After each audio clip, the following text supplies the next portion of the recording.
ಇಲ್ಲೇ ಬೆಂಗಳೂರಿಂದ. ಓಕೆ, ಏನು ಮಾಡ್ಕೊಂಡಿರೋ ತಾಯಿ? ನಾನು ಬಂದು ಏನೋ ನಮ್ದು ಐರನ್ ಕೆಲಸ ಇದೆ, ಐರನ್ ಮಾಡ್ತೀವಿ. ಐರನ್ ಮಾಡ್ತೀರಿ? ಎಷ್ಟು Iron. ವರ್ಷದಿಂದ ಮಾಡ್ತೀರಿ? 7 ವರ್ಷದಿಂದ ಮಾಡ್ತಾ ಇದೀವಿ ಅಣ್ಣ. ಓಹೋ, ಅಂದ್ರೆ ಒಂದೇ ಕಡೆ 7 ವರ್ಷದಿಂದ ಮಾಡ್ತಾ ಇದೀನಿ. 10 ವರ್ಷದಿಂದ ಐರನ್ ಕೆಲಸ ಮಾಡ್ತಾ ಇದೀವಿ. ಸಂತೋಷ ತಾಯಿ. ಕಾರ್ಯಕ್ರಮ ಯಾವಾಗ್ಲಿಂದ ನೋಡ್ತಿದ್ದೀರಿ? ನಾನ್ ನೋಡ್ತಾ ಇದ್ದೀನಿ ಅಂದ್ರೆ 1.5 ವರ್ಷಕ್ಕಿಂತ ಮುಂಚೆಯಿಂದ ನೋಡ್ತಾ ಇದ್ದೆ. ಸೆಂಟ್ರಲ್ಲಿ ಸ್ವಲ್ಪ ದಿವಸ ಗ್ಯಾಪ್ ಆಯ್ತು. ಮತ್ತೆ ನೀವ್ ಹತ್ರ ಮಾತಾಡ್ತಾ ಇದೀನಿ, ಉಸಿರುಗಟ್ಟದಂಗ ಆಗ್ತಾ ಇತ್ತು. ಇರ್ಲಿ ಇರ್ಲವ, ಏನಾದ್ರು ಹಂಚ್ಕೊಳ್ಳೋದಿದ್ಯಾ? ಇತ್ತಂದ್ರೆ ತುಂಬಾನೇ ಐತೆ. ನಾನ್ ಫಸ್ಟ್ ಟೈಮ್ ಅಂದ್ರೆ ಇವಾಗ 30 ವರ್ಷ ನನ್ಗೆ. ಫಸ್ಟ್ ಟೈಮ್ ಅಂದ್ರೆ ಈ ತರ ಮಾತಾಡ್ತಾ ಇರೋದು. ಓಹೋ, ಅಂದ್ರೆ ಯಾರ ಹತ್ರ ಅಂದ್ರೆ ಪಬ್ಲಿಕ್ ಅಲ್ಲಿ ಈ ತರ ಎಲ್ಲ ಮಾತಾಡೇ ಇಲ್ಲ. ಓಕೆ ಓಕೆ, ಪಾಪ ಹಂಚ್ಕೊಂಡು ರೂಢಿ ಇಲ್ಲ ಅಂತ. ಏನು ಅಷ್ಟು ಹಂಚ್ಕೊಂಡಿಲ್ಲ ಯಾರ ಹತ್ರನು. ಇರ್ಲಿ ಪರ್ಸನಲ್ ಆಗಿ ಇದ್ ಮಾತಾಡುತ್ತಂದ್ರೆ ಇಷ್ಟೊಂದು ಲೈವ್ ಅಲ್ಲಿ ಮಾತಾಡ್ತೀನಿ ಅಂತ ಗೊತ್ತಾಗಿಲ್ಲ. ಓಕೆ, ಇದು ಲೈವ್ ಆಗಿರುತ್ತೆ. ಸೊ ನೀವು ಇಲ್ಲಿ ಹೆಸರು ಹೇಳ್ದಂಗೆ ಮಾತಾಡ್ಬೋದು, ತೊಂದರೆ ಇಲ್ಲ. ಬಟ್ ಮಾತಾಡ್ಬೋದಾ ಅಥವಾ ಅಲ್ಲಿ ಇಲ್ಲ ಮಾತಾಡ್ತೀನಿ. ನಾವ್ ಮಾತಾಡ್ಬೇಕಂತ ಮೊನ್ನೆಯಿಂದ ಕಾಲ್ ಮಾಡ್ತಾ ಇದೀವಿ. ನಮ್ಮ ಮನೆಯವ್ರ ಅಂದ್ರೆ 24 ತಾಸು ಕೇಳ್ತಾನೆ ಇರ್ತಾರೆ. ಅವ್ರೇ ನಿಮ್ದು ಏನೋ ಏನ್ ಕೇಳ್ತಿ ಹಂಗ ಹಿಂಗ ಅಂತ ಎಲ್ಲ ಮಾತಾಡಿದರು. ಅವ್ರು ಕೇಳ್ತಾರೆ, ಆತರ ಈ ತರ ಮಾತಾಡ್ತಾರೆ ಎಲ್ಲ. ಅಂದ್ರೆ ಬೇರೆ ಬೇರೆ ಎಲ್ಲ ಮಾತಾಡ್ತಾರಲ್ವಾ, ಹಂಗ ಏನ್ ಕೇಳ್ತಿ ಹಂಗ ಹಿಂಗ ಅಂದಿದ್ರು. ಈಗ ಅವರೇ ನಿಮ್ಗೆ ದೊಡ್ಡ ಫ್ಯಾನ್ ಆಗ್ಬಿಟ್ಟಾರ.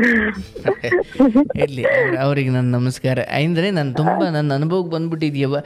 ಈ ಎಷ್ಟೋ ಜನ ನಾನು ಹೊರಗಡೆ ಹೋದಾಗ್ಲೂ ಕೆಲವೊಬ್ರಂಗೆ ಅಂತಾರೆ, ಗುರುಗಳೇ ನಾನು ಆ ಕಥೆಗಳು ಕೇಳಿ ಇದೇನಪ್ಪ ಹೊಲ್ಸು ಅಂತ ಅಂದ್ಕೊಂಡಿದ್ದೆ ಗುರುಗಳೇ, ನಾನು ಒಳಕ್ಕೆ ಇಳಿದೆ ಯಾವತ್ತೂ ನೋಡಿರ್ಲಿಲ್ಲ. ಆಮೇಲೆ ನನಗೆ ಗೊತ್ತಾಯ್ತು, ವಿಚಾರ ಅವರಿಂದ ಹೇಳಿಕೊಳ್ಳುವ ಕಥೆಗಳು ಹಂಗಿದ್ರು ಕಡೆಗೆ ಅದು ತಪ್ಪು ಅಂತ ಹೇಳೋದೇ ನಿಮ್ಮ ಉದ್ದೇಶ ಆಗಿರುತ್ತೆ. ನನಗಿದು ಗೊತ್ತಿರ್ಲಿಲ್ಲ ಅಂತ. ಹೌದು, ನಾನು ಅದೇ ನೀವು ಅವ್ರದ್ದೆಲ್ಲ ಕೇಳ್ತೀನಿ. ಲಾಸ್ಟ್ ಸೊಲ್ಯೂಷನ್ ನೀವ್ ಏನ್ ಕೊಡ್ತೀರಾ ಅನ್ನೋದೇ ಕಾಯ್ತಾ ಇರ್ತೀನಿ ನಾನು. ಹಂಗಾಗಿ ನಾನು ಏನ್ ಮಾಡ್ತೀನಿ ಅಂದ್ರೆ ನನ್ಗೇನೋ ಬೆಳಗ್ಗೆ ಒಂದ್ ಸ್ವಲ್ಪ ಮೈಂಡ್ ಇದಾಯ್ತಂದ್ರೆ ನಿಮ್ದು ಟಿವಿಗೆ ಬ್ಲೂಟೂತ್ ಕನೆಕ್ಟ್ ಮಾಡ್ಕೊಂಡು ಟಿವಿಗೆ ಸೌಂಡ್ ಯಾರು ಏದಾದ್ರು ಅನ್ಕೊಂಡ್ಲಿ ಸೌಂಡ್ ಐತೆ ಹಂಗೈತೆ ಏನು ಕೇರ್ ಮಾಡೋದಿಲ್ಲ. ಟಿವಿ ಕನೆಕ್ಟ್ ಮಾಡ್ಕೊಂಡು ನನ್ ಕೆಲ್ಸ ನಾನು ಮಾಡ್ತಾ ಇರ್ತೀನಿ. ಕೆಲ್ಸನೂ ಆಗುತ್ತೆ, ಈ ಕಡೆ ನಿಮ್ದು ಕೇಳ್ದಂಗೆ ಇರುತ್ತೆ. ಆಮೇಲೆ ಕೆಲವೊಂದು ನನ್ ಲೈಫ್ ನಾಗ ಆಗಿರೋವು ಇರುತ್ತೆ ಇದ್ರಲ್ಲಿ. ಅದ್ರಾಗೂ ಇದ್ ಮಾಡ್ಕೊಂತೀನಿ. ತುಂಬಾನೇ ಚೇಂಜ್ ಮಾಡ್ಕೊಂಡಿನಿ.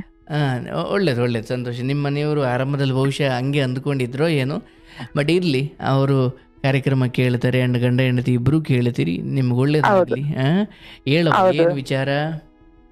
ಅಣ್ಣ ನನ್ಗೆ ಎಲ್ಲಿಂದ ಹೇಳ್ಬೇಕಂತಾನೆ ಗೊತ್ತಾಗ್ತಾ ಇಲ್ಲ. ತುಂಬಾ ಐತೆ. ಒಂದ್ ಕಡೆಯಿಂದ ನಮ್ದು ನಾವು ಅಪ್ಪನ ಮನೆ ಅಂದ್ರೆ 3 ಜನ ಹೆಣ್ಮಕ್ಳು. ಹೆಣ್ಮಕ್ಳು ಅಂದ್ರೆ ನಾನೇ ದೊಡ್ಡಲ್ಲಿ ಇರ್ತೇನೆ. ಅವ್ರದ್ದು ಚಿಕ್ಕವ್ರು ಇದಾರೆ. ಅವ್ರು ಎಲ್ಲರಿಗೂ ಮದುವೆ ಆಗೈತೆ. ಅಮ್ಮ ಇಲ್ಲ ಒಂದು ಅಂದ್ರೆ ಮದುವೆ ಮಾಡಿರ್ತಾರೆ, ರಿಲೇಷನ್ ನಲ್ಲೇ ಮದುವೆ ಮಾಡಿರ್ತಾರೆ. ಆಯ್ತು, ನಮ್ ಮದ್ವೆ ಮಾಡಿ ಕಳ್ಸಿನೇ ಏನು ಗೊತ್ತಿಲ್ಲ ನನಗೆ. ಆತರ ಇದ್ದಾಗ ನನ್ಗೆ ಮದ್ವೆ ಮಾಡಿ ಬೆಂಗಳೂರಿಗೆ ಕಳ್ಸಿರ್ತಾರೆ. ಒಂದ್ ಟೈಮ್ ಮದ್ವೆ ಮಾಡಿ ಅತ್ತೆನೂ ಬರಲ್ಲ ಈ ಕಡೆ, ಅಮ್ಮನೂ ಬರೋದಿಲ್ಲ. ಆತರ ಎಲ್ಲ ಇದ್ದಾಗ ನಾನು ಅಡ್ಗೆನೂ ಮಾಡಕ್ ಬರಲ್ಲ, ಎಂತದೂ ಇಲ್ಲ ಅಂದಾಗ ಒಂದ್ ಟೈಮ್ ಆಗಿ ಆತರ ಮಾಡಿ ಅಡ್ಗೆನೂ ಆಗಿಲ್ಲ ಅಂದ್ರೆ, ಈಗ ಸಪೋಸ್ ಏನು ಅವ್ರ ಕೆಲ್ಸಕ್ಕೆ ಹೋಗ್ತಾರೆ, ಬಂದು ಅವಾಗ ನನ್ಗೂ ಬಂದಿರ್ತೀನಿ. ನಾವು ಇಬ್ರು ಕೆಲ್ಸಕ್ಕೆ ಹೋಗಿ ಬಂದಿರ್ತೀವಿ. ಆತರ ಇದ್ದಾಗ ಮತ್ತೆ ಅಡ್ಗೆ ಆಗಿಲ್ಲ ಹಂಗ ಹಿಂಗ ಅಂತ ಎಲ್ಲ ಸ್ವಲ್ಪ ಜಗಳ ಶುರು ಆಗ್ಬಿಡುತ್ತೆ ಅಣ್ಣ. ಜಗಳ ಶುರು ಆಗಿರುತ್ತೆ. ಆಮೇಲೆ ಊರ್ಗ್ ಹೋಗ್ಬಿಡ್ತೀನಿ. ನನ್ ಬೇಕೇ ಆಗಿಲ್ಲ ಅಂತಂದ್ರೆ ಹೋಗ್ಬಿಡ್ತೀನಿ. ಅಂದ್ರೆ ನಂದು SLC ಮುಗಿಸಿ PUC 3 ತಿಂಗಳು ಹೋಗಿರ್ತೀನಿ ಅಷ್ಟೇ. ಅದಾದ್ಮೇಲೆ ಮದ್ವೆ ಮಾಡಿರ್ತಾರೆ. ಅಷ್ಟು ನನ್ಗೆ ಅಂತ ಫ್ರೆಂಡ್ಸ್ ಸರ್ಕಲ್ ಆತರ ಈ ತರ ಅಂತ ಎಂತದು ಇರೋದಿಲ್ಲ. ನಾನಾಯ್ತು, ಬುಕ್ ಆಯ್ತು, ಮನೆ ಆಯ್ತು, ಆ ತರನೇ ಇರುತ್ತೆ. ಹಂಗಿದ್ದಾಗ ನನ್ಗೆ ಸ್ವಲ್ಪ ಬೆಂಗಳೂರು ಅಂದ್ರೆ ವಸ್ತು ಇರ್ತತೆ. ಹಂಗ ಹಿಂಗ ಸರೋಗೋದಿಲ್ಲ, ಗೊತ್ತಾಗೋದಿಲ್ಲ. ಆಮೇಲೆಲ್ಲ ಆಳ್ಗೋ ಬಿಟ್ಟು ಬೇಡ ಅಂತ ಹೋದ್ಮೇಲೆ ನನ್ಗೆ ಹೇಳ್ತಾರೆ ಊರಾಗೆ, ಅಮ್ಮ ಹೇಳ್ತಾರೆ ಇಲ್ಲ ಅದ್ ಮದ್ವೆ ಮಾಡಿದ್ಮೇಲೆ ಹಂಗೆ ಇರುತ್ತೆ, ಸಂಸಾರ ಮಾಡೋದಿರುತ್ತೆ, ಮನೆಗೆ ಯಾವ ತರ ಇರುತ್ತೆ ಆ ತರ ಹೆಂಗ್ ಹೇಳ್ತಾರ ಆ ತರ ಮಾಡೋದಿರುತ್ತೆ ಅಂತಂದು. ಆಯ್ತು ಅದು ಆಯ್ತು. ಸ್ವಲ್ಪ ದಿವಸ ಮತ್ತೆ ಊರಲ್ಲೇ ಇರ್ತೀವಿ, ಬೇಡ ನೀವು ಸ್ವಲ್ಪ ದಿವಸ ಊರಲ್ಲೇ ಇರ್ರಿ ಅಂತಂದ್ಬಿಟ್ಟು ಅತ್ತೆ ಮಾವ ಜೊತೆ ಎಲ್ಲರ ಜೊತೆನು ಇದ್ದಾಗ ಮತ್ತೆ ಸ್ವಲ್ಪ ದಿವಸ ನಮ್ಮ ಮಾವ ನೋಡ್ತಾರ. ಆಮೇಲೆ ಅವ್ರನ್ನ ಕಳ್ಸ್ಬಿಡ್ತಾರೆ ಬೆಂಗಳೂರಿಗೆ. ನಮ್ಮ ಮನೆಯವ್ರನ್ನ ನೀವು ದುಡಿಯಕ್ಕಂತ ಹೋಗಪ್ಪ, ಮತ್ತೆ ಇನ್ನು ಇಲ್ಲಿ ಎಷ್ಟು ದಿವಸ ಇರೋದು ಅಂತ. ಹಂಗೆ 2 years ಹಂಗೆ ಆಗುತ್ತೆ ಅಣ್ಣ. ಹಂಗೆ ಆಗುತ್ತೆ. ಅವ್ರು ಅಲ್ಲೇ ಇರ್ತಾರೆ, ನಾವು ಅಲ್ಲೇ ಊರಲ್ಲಿ ಇರ್ತೀವಿ. ಆಮೇಲೆ ನನ್ಗೆ ಈ ತರ ಇದ್ರೆ ಏನಕ್ಕೆ ಅಂತಂದು ಸ್ವಲ್ಪ ಅವಾಗ್ಲೇ ಆಯ್ತಲ್ಲ, ಸ್ವಲ್ಪ ಜಾಸ್ತಿ ಜನ ಟೈಮ್ ಆಯ್ತು ಮದ್ವೆ ಆಗಿದ್ದುನು. ಹಂಗಾಗದಾಗ ಸರಿ ಆಯ್ತು, ಇಲ್ಲಿ ನಾವಮ್ಮ ಹತ್ರ ಹೇಳ್ತೀನಿ, ಅಮ್ಮ ಇಲ್ಲ ನಾನು ಅವ್ರಲ್ಲಿ ನಾನು ಇಲ್ಲಿ ಇಬ್ರು ಹೋಗಿ ಒಂದತ್ರ ಚೆನ್ನಾಗ್ ಮಾಡ್ಕೊಂಡ್ ತಿಂತೀವಿ ಇಲ್ಲ ಅಂತಂದು. ಅವ್ರು ಹೇಳ್ತಾರ, ಅಮ್ಮ ಮತ್ತೆ ಈ ತರ ಮಾಡ್ಕೊಂಡ್ರೆ ಚೆನ್ನಾಗಿರಲ್ಲಮ್ಮ ಹಂಗ ಹಿಂಗ ಹೇಳ್ತಾರೆ. ಇಲ್ಲಮ್ಮ ನಾನ್ ಮಾಡ್ತೀನಿ ಅಂತ ಬರ್ತೀವಿ. ಬೆಂಗಳೂರು ಬಂದು ದುಡಿತೀವಿ, ಆಮೇಲೆ ಚೆನ್ನಾಗಿರ್ತೀವಿ ಅಣ್ಣ. ಆಮೇಲೆ ಒಂದ್ ಸ್ವಲ್ಪ ದಿವಸ ಆದ್ಮೇಲೆ ಅಮ್ಮ ತೀರೋಗ್, ನಾನ್ ಆತರ ಹೇಳಿರ್ತೀನಿ ಅವ್ರಿಗೆ. ಆಗಿ ಒಂದ್ 15 ದಿನಕ್ಕೆ ವಾರಕ್ಕೆ ಅಮ್ಮ ತೀರೋಗ್ತಾರೆ. ಅವರು ಅಂದ್ರೆ ಸ್ವಲ್ಪ ಅವ್ರೇ ಇದ್ ಮಾಡ್ಕೊಂತಾರೆ ಅಣ್ಣ, ಅವ್ರೇ ಸೂಸೈಡ್ ಮಾಡ್ಕೊಂಡಿದ್ದು. ಸೂಸೈಡ್ ಅವರೇ ಮಾಡ್ಕೊಂಡಿದ್ದು ಅಣ್ಣ. ಅದು ಹೆಂಗ್ ಮಾಡ್ಕೊಂಡು ಅಮ್ಮ ಅಂದ್ರೆ ಅವರು ಸ್ವಲ್ಪ ಅಪ್ಪ ಅಮ್ಮ ಇಬ್ರು ಜಗಳಿಂದ ಸ್ವಲ್ಪ ಅವರು ಇದ್ ಮಾಡ್ಕೊಂಡು ಆಗಿರುತ್ತೆ ಅದು. ಅದಾಗಿರುತ್ತೆ. ಇನ್ನು ಇಬ್ರು ತಂಗಿಯರು ಇರ್ತಾರೆ. ಆಮೇಲೆ ಅದಾದ್ಮೇಲೆ ನಮಗೆ ಬಂದ್ಬಿಟ್ಟೆ ಅಣ್ಣ. ಅದಾದ್ಮೇಲೆ ನನ್ ತಂಗಿನ ಕರ್ಕೊಂಡು ಬೆಂಗಳೂರಿಗೆ ಬಂದ್ಬಿಟ್ವಿ. ಅದಾದ್ಮೇಲೆ ಸ್ವಲ್ಪ ದಿವಸ ಆದ್ಮೇಲೆ ಆಮೇಲೆ ನಮ್ಮ ಮೈದಾಗ ಮದ್ವೆ ಮಾಡ್ತಾರೆ. ಎಲ್ಲಾರು ನಮ್ ಫ್ಯಾಮಿಲಿ ಎಲ್ಲ ಬೆಂಗಳೂರು ಸೇರ್ಕೊಂತೀವಿ. ಬೆಂಗಳೂರು ಸೇರ್ಕೊಂತೀವಿ, ಎಲ್ಲರನ್ನು ಜೊತೆಗೆ ಇರ್ತೀವಿ ಅಣ್ಣ. ಜೊತೆಗೆ ಇರ್ತೀವಿ. ಒಂಥರ ಮೈದ್ ನಿಂತಿ ಅವರು ಸ್ವಲ್ಪ ಫಸ್ಟಿಗೆಲ್ಲ ಅಡ್ಜಸ್ಟ್ ಆಗಿಲ್ಲ. ಅದಾದ್ಮೇಲೆ ತುಂಬಾನೇ ಅಡ್ಜಸ್ಟ್ ಆಗಿರ್ತೀವಿ, ಒಂದೇ ಮನೆ ಅಕ್ಕ ತಂಗಿರ್ತಾರ. ಅದಾದ್ಮೇಲೆ ನನ್ಗೆ ಏನಾಗಿರೋದು ಅಂದ್ರೆ ಹೆಂಗ್ ಹೇಳೋಕೆ ಗೊತ್ತಿಲ್ಲ. ನಮ್ಮ ಮನೆಯವ್ರು ಕೇಳ್ತಾರ. ಅದೇನೋ ಒಂದಣ್ಣ ನನ್ಗೆ ಅದು ಹೆಂಗ್ ಹೇಳೋದಂತ ಅರ್ಥ ಆಗ್ತಾ ಇಲ್ಲ. ಅದೇನೋ ಅವ್ರು ಏನೋ ಒಂದ್ ತಪ್ಪು ಮಾಡಿರ್ತಾರೆ ಅಂತ ನನ್ಗೆ ಅನ್ಸಿರೋದು. ಅವ್ರು ಹೇಳಿದಾರೆ ಹಾಗೆ ನಮ್ಮ ಮನೆಯವರು. ತಮ್ಮ ನೀತಿ ಹತ್ರ ಏನೋ ಆಗಿರೋದು ಅಂತ. ಇಲ್ಲ ನಾನು ಏನು ತಪ್ಪು ಮಾಡಿಲ್ಲ, ನಾನು ಇದ್ ಮಾಡಿರೋದು ಅಷ್ಟೇನೆ ಅಂತಂದು. ನಿಮ್ಗೆ ಹೆಂಗ್ ಗೊತ್ತಾಯ್ತು? ಅದು ನನ್ಗೆ ಫಸ್ಟಿಗೆ ಅದು ಗೊತ್ತಿಲ್ಲ ಅಣ್ಣ ನನಗೆ. ಅದಾದ್ಮೇಲೆ ನಮ್ದು ಈಗ 15 ವರ್ಷ ಮದ್ವೆ ಆಗಿರೋದು. ರೀಸೆಂಟ್ ಆಗಿ ಅವರು ಹೋಗಿರ್ತಾರೆ. ಇಲ್ಲ ನನ್ರಿ ಅವ್ರು ಅಲ್ಲೇ ಮಲಗಿರ್ತಾರೆ. ಜಾಯಿಂಟ್ ಫ್ಯಾಮಿಲಿ ಇದ್ದು ಒಂದೇ ಹಾಲಲ್ಲೇ ಮಲಗಿರ್ತೀವಿ ಎಲ್ಲಾರು. ಟಿವಿ ರಿಮೋಟ್ ತಗೊಳಕ್ ಹೋಗಿದ್ದೆ ಅಂತ ಹೇಳಿದ್ದು. ಸರಿ ಹೋಗ್ಲಿ ಬಿಡು ಅಂತ ಅದು ಬಿಟ್ಟಿವೇನೋ, ಅದು ಗೊತ್ತಾಗಿಲ್ಲ. ಆಮೇಲೆ ನಾವು ಸಪರೇಟ್ ಬೇರೆ ಆದ್ಮೇಲೆ ಬಂದು ಅವರು ಮಲಗಿರೋರ ಹತ್ರ ಹೋಗಿ ಇವ್ರು ಮಲಗಿರ್ತಾರಣ್ಣ. ಅಂದ್ರೆ ನಿಮ್ಮ ಮೈದ್ನ ಅವರು ಗಂಡ ಹೆಂಡತಿ ಮಲಗಿರ್ತಾರೆ. ಅವ್ರ ಹತ್ರ ಹೋಗಿ ಮತ್ತೆ ಇವ್ರ ಮಲಗಿರ್ತಾರೆ ನಮ್ಮ ಮನೆಗೆ. ನಿಮ್ಗೆ ಹೆಂಗ್ ಗೊತ್ತು? ಅದು ಅವರು ಆಮೇಲೆ ನಿಮ್ಗೆ ಗೊತ್ತೇ ಇರಲ್ಲಣ್ಣ. ಆಮೇಲೆ ಅವರೆಲ್ಲ ಎದ್ದು ಮಾತಾಡ್ಬೇಕಾರ ಇಲ್ಲ ಅದು ನನಗ್ ಗೊತ್ತಾಗಿಲ್ಲ, ನಿದ್ದೆ ಗಂಡಾಗ ಹೋಗಿದ್ದೀನಿ ಆತರ ಅಂತ ಹೇಳ್ತಾರೆ. ಈಗ ಒಂದ್ ನಿಮಿಷ ಈಗ ಅವರು ಮಲಗಿದ್ದನ್ನು ನೋಡಿದ್ಯಾರು? ಅವ್ರೇ ಎಲ್ಲ ಎದ್ದು ಮಾತಾಡ್ತಾ ಇರ್ತಾರಣ್ಣ ಜೋರಾಗ. ಯಾರು? ಮೈದಾನು ಹೆಂಡ್ತಿನು. ಆಮೇಲೆ ನಮ್ಮ ಮನೆಯವರೇ ಎದ್ದಾಳಿಸ್ತಾರೆ ನನ್ಗೆ, ಇಲ್ಲ ನಂಗೆ ಹಿಂಗಾಯ್ತು ಅಂತ. ಅಲ್ಲ, ಅವರು ಎದ್ದವರು ಏನು ಮಾತಾಡಿದ್ರು ಅಂತ ಅಂದ್ರೆ ನೀನ್ ಯಾಕೆ ಹಿಂಗ್ ಬಂದೆ ಮಾತಾಡ್ದೆ ಅಂತಂದ್ ಅವ್ರು ಕ್ಯಾಶುವಲ್ ಆಗಿ ನಾರ್ಮಲ್ ಆಗಿ ಮಾತಾಡ್ತಾ ಇರ್ತಾರ. ಎದ್ದು ಕುತ್ಕೊಂಡು ಫೋನ್ ನೋಡ್ತಾ ಇರ್ತಾರೆ, ಇಲ್ಲಾಂದ್ರೆ ಈ ತರ ಇರ್ತಾರೆ, ನಾರ್ಮಲ್ ಆಗಿ ಇರ್ತಾರೆ. ಅದಾಯ್ತು, ಸರಿ ಆಯ್ತು ಬಿಡು. ನನಗೂ ಅಷ್ಟು ಈ ತರ ಎಲ್ಲ ಥಿಂಕ್ ಮಾಡಿರಲ್ಲ ಅಣ್ಣ ನಾನು. ಏನ ಬಿಡು ಅಂದ್ರೆ ಈ ಮನುಷ್ಯನ್ಗೆ ಹೆಂಗಂದ್ರೆ ಈಗ ಒಂದ್ 5 ವರ್ಷದಿಂದ ಅವ್ರಿಗೆ ಒಂದ್ ಸ್ವಲ್ಪ ಹುಷಾರಿರಲ್ಲ ಅಣ್ಣ. ಅಂದ್ರೆ ಏನಾರ ಕೆಲ್ಸ ಮಾಡ್ತಾರೆ, ಒಂದ್ ದಿವಸ ಕೆಲ್ಸ ಮಾಡ್ತಾರೆ, ಒಂದ್ ದಿವಸ ರೆಸ್ಟ್. ನಿನ್ನೆ ಕೆಲ್ಸ ಮಾಡಿದಾರೆ ಅಂದ್ರೆ ಇವತ್ತು ನಾಳೆ ಫುಲ್ ರೆಸ್ಟ್ ತಗೊಂಡ್ಬಿಡ್ತಾರೆ. ನನ್ಗೆ ಆಗ್ತಾ ಇಲ್ಲ ತಲೆನೋವು ಅಂತ ಶುರು ಮಾಡ್ಬಿಡ್ತಾರೆ. ಈ ತರ ಮಾಡ್ತಾರೆ. ಹಂಗಾದಾಗ ನನ್ಗೆ ಇದೆಲ್ಲ ಆಯ್ತು. ಆಮೇಲೆ ನಮ್ಮ ಮಾವ ತೀರೋಗಿರ್ತಾರೆ. ಅದಾದ್ಮೇಲೆ ಮನೆಗೆ ಸ್ವಲ್ಪ ಒಬ್ರಿಗೊಬ್ರಿಗೆ ಹೊಂದಾಣಿಕೆ ಆಗ್ತಾ ಇರಲ್ಲ. ಸ್ವಲ್ಪ ದಿವಸ ಚೆನ್ನಾಗಿರ್ತೀವಿ. ನಮ್ಮ ಮಾವಿಂದ ನಾನೇ ಇದ್ ಮಾಡ್ಕೊಂಡು ಹೋಗ್ತೀನಿ. ಸರಿ, ನಾನೇ ಜವಾಬ್ದಾರಿ ತರ ತಗೊಂಡು ಅದಾದ್ಮೇಲೆ ನೋಡಿದ್ರೆ ಮತ್ತೆ ಒಬ್ರಿಗೊಬ್ರಿಗೆ ಅತ್ತೆ ಅವ್ರದ್ದು ಇವ್ರದ್ದು ಅವ್ರಿಗೆ ಇಡಕ್ಕೆ ಶುರು ಮಾಡ್ತಾರೆ. ನಾನು ಏನಂದ್ರೆ ಇದ್ದಂಗ ಅಂದ್ಬಿಡ್ತೀನಿ ಒಂದು. ಅವ್ರಿಗೆ ಹೇಳಿದ್ಮೇಲೆ ನಾನು ಸ್ವಲ್ಪ ಎಲ್ಲಾರಿಂದ ಕೆಟ್ಟಳಾದೆ. ಮನೆಗೆ ಅಂದ್ರೆ 3 ಜನಯಿಂದನೂ ಕೆಟ್ಟಳಾಗಿದ್ದೀನಿ. ಈಗ ಹೆಂಗಂದ್ರೆ ಈ ಕಡೆ ತಂಗಿ ತವ್ರ ಮನೆ ಕಡೆಯಿಂದ ಸಪೋರ್ಟ್ ಇಲ್ಲ, ಗಂಡನ ಮನೆ ಕಡೆಯಿಂದನೂ ಸಪೋರ್ಟ್ ಇಲ್ಲ. ಈ ಕಡೆ ಒಂದೊಂದ್ ಟೈಮ್ ಹೆಂಗ್ ಅನ್ಸ್ಬಿಡುತ್ತೆ ಗಂಡನೂ ಸಪೋರ್ಟ್ ಮಾಡೋದಿಲ್ಲ. ನನ್ಗೆ ಏನು ಅನ್ಸಲ್ಲ ಅಂದ್ರೆ ನನ್ ಎಷ್ಟೇ ಕಷ್ಟ ಬಂದ್ರೆ ನಾವ್ ದುಡಿಬೇಕು, ನಾವ್ ತಿನ್ಬೇಕು. ಯಾರೇ ಈಗ ಮನುಷ್ಯನಂತ ನಾವ್ ಬೆಂಗ್ಳೂರ್ಗೆ ಏನಕ್ ಬಂದಿರ್ತೀವಿ? ದುಡಿಯೋದಕ್ಕೋಸ್ಕರ. ದುಡಿಬೇಕು, ತಿನ್ಬೇಕು ಅನ್ನೋದು ನಮ್ ಮೈಂಡ್ ಸೆಟ್ ಇರುತ್ತೆ.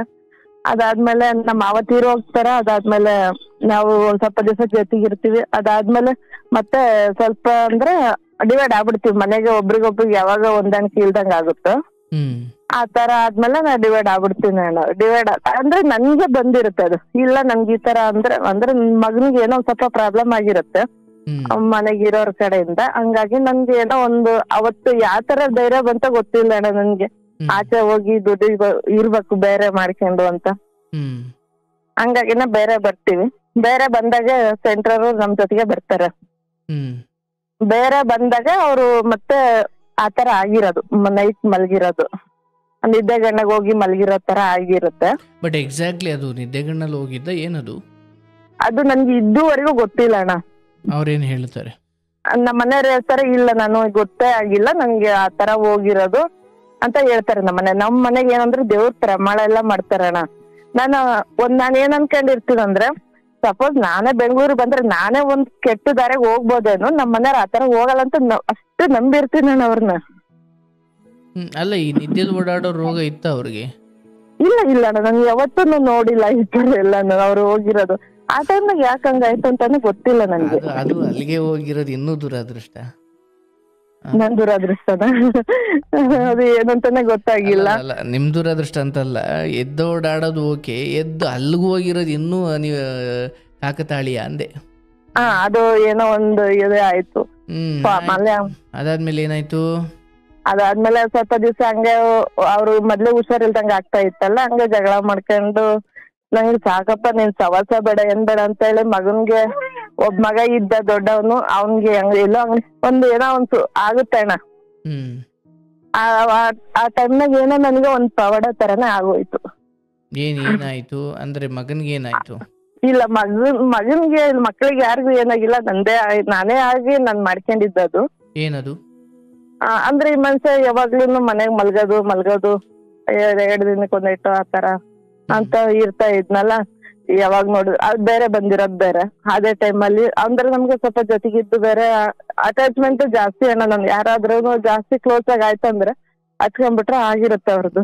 ನನ್ಗೆ ಅಷ್ಟು ಅಂದ್ರೆ ಎಲ್ಲ ಜಾಯಿಂಟ್ ಫ್ಯಾಮಿಲಿ ಇದ್ವಲ್ಲ ಅವಾಗ.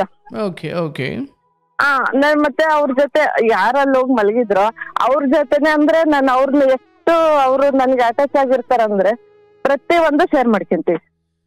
ನನಗೆ ನಿಮ್ಮ ಹೆಂಡತಿ ಬಗ್ಗೆ ಮಾತಾಡ್ತಿದ್ದೀರಾ? ಹೌದೌದು. ಅವ್ರು ಆಮೇಲೆ ಅವ್ರಾದ್ರೂ ಸ್ವಲ್ಪ ಹೇಳ್ಬೋದಾಗಿತ್ತಲ್ಲ ನನ್ಗೆ, ಯಾಕೆ ನನ್ ಈ ತರ ಆಯ್ತು. ನನ್ಗೆ ಇವೆಲ್ಲ ಯಾವಾಗ ಈ ಮಾತುಗಳೆಲ್ಲ ಯಾವಾಗ ಯೋಚನೆ ಆಗ್ತಾವ ಅಂದ್ರೆ ಇವಾಗ ಯೋಚನೆ ಆಗ್ತದೆ ಅಣ್ಣ ನನಗೆ. ಇತ್ತೀಚೆಗೆ ನಾನು ಏನ್ ಹೇಳ್ಬೋದಿತ್ತು ಅಂತ ಇಲ್ಲ ನೋಡು, ಈ ತರ ಬಂದು ಮಲಗಿದ್ದು ಯಾಕೆ ಏನೋ ಗೊತ್ತಾಗಿಲ್ಲ, ಒಂದ್ ಮಾತು ಹೇಳ್ಬೋದಾಗಿತ್ತಲ್ಲ ತಿರ್ಗಾದ್ರು ನನಗೆ ಅಂತ. ಬಟ್ ಹೇಳಿದ್ರಲ್ಲ ಅವ್ರು ಹೇಳಿಲ್ಲಲ್ಲ ನನಗೆ, ಇವ್ರು ಹೇಳಿದ್ದಾರೆ, ನಮ್ ಮನೆಯವ್ರು ಹೇಳಿದ್ದಾರೆ, ಅವ್ರು ಹೇಳಿಲ್ಲ. ಅಂದ್ರೆ ಅವ್ರ ಗಂಡ ಆಗ್ಲಿ ಅವ್ರಾಗ್ಲಿ ನಿಮ್ಗೆ ಹೇಳಿಲ್ಲ? ಹೇಳಿಲ್ಲ. ಒಂದ್ ಮಾತು ನನ್ಗೆ ಇಲ್ಲ ಆಗ್ಲತ್ ಬಿಡು, ಅಷ್ಟೇ ಕ್ಲೋಸ್ ಇದೀವಲ್ಲ, ಒಂದ್ ಮಾತು ಹೇಳ್ಬೋದಾಗಿತ್ತು. ಅದಕ್ಕಿಂತ ಮುಂಚೆ ಏನೇನೋ ಆಗಿದಾವಂತ ಅಣ್ಣ. ಇವ್ರೇ ಏನೋ ಇದ್ ಮಾಡಿದ್ದಿ ಹೋಗಿದ್ದು ಉಂಟು, ನಾ ಕೇಳಿದ್ದೆ ಅಂತ ಹೇಳ್ತಾರೆ ನಮ್ ಮನೆಗನೆ. ಆದ್ರೆ ಏನು ತಪ್ಪು ನಡೆದಿಲ್ಲ, ಕೇಳಿದೀನಿ ಅಂತ ಹೇಳ್ತಾರೆ. ಆದ್ರೆ ಅಷ್ಟು ಕ್ಲೋಸ್ ಇದ್ದಾಗೂ ಅವಳುನು ಏನು ಒಂದ್ ಮಾತು ಬಿಟ್ಟಿರಲ್ಲ ನನ್ನ ಹತ್ರ. ಅಷ್ಟು ನಮ್ಮ ಮನೆಯವ್ರನ್ನ ನಾನು ಅಷ್ಟು ಅಂದ್ರೆ ಅಷ್ಟು ನಂಬಿದೀನಿ ಅಣ್ಣ. ಇವಾಗ್ಲೂ ಅಷ್ಟೇ ನಂಬ್ತೀನಿ, ಬಿಡು ಹೋದ್ರೆ ಹೋಯ್ತು ಅಂತ.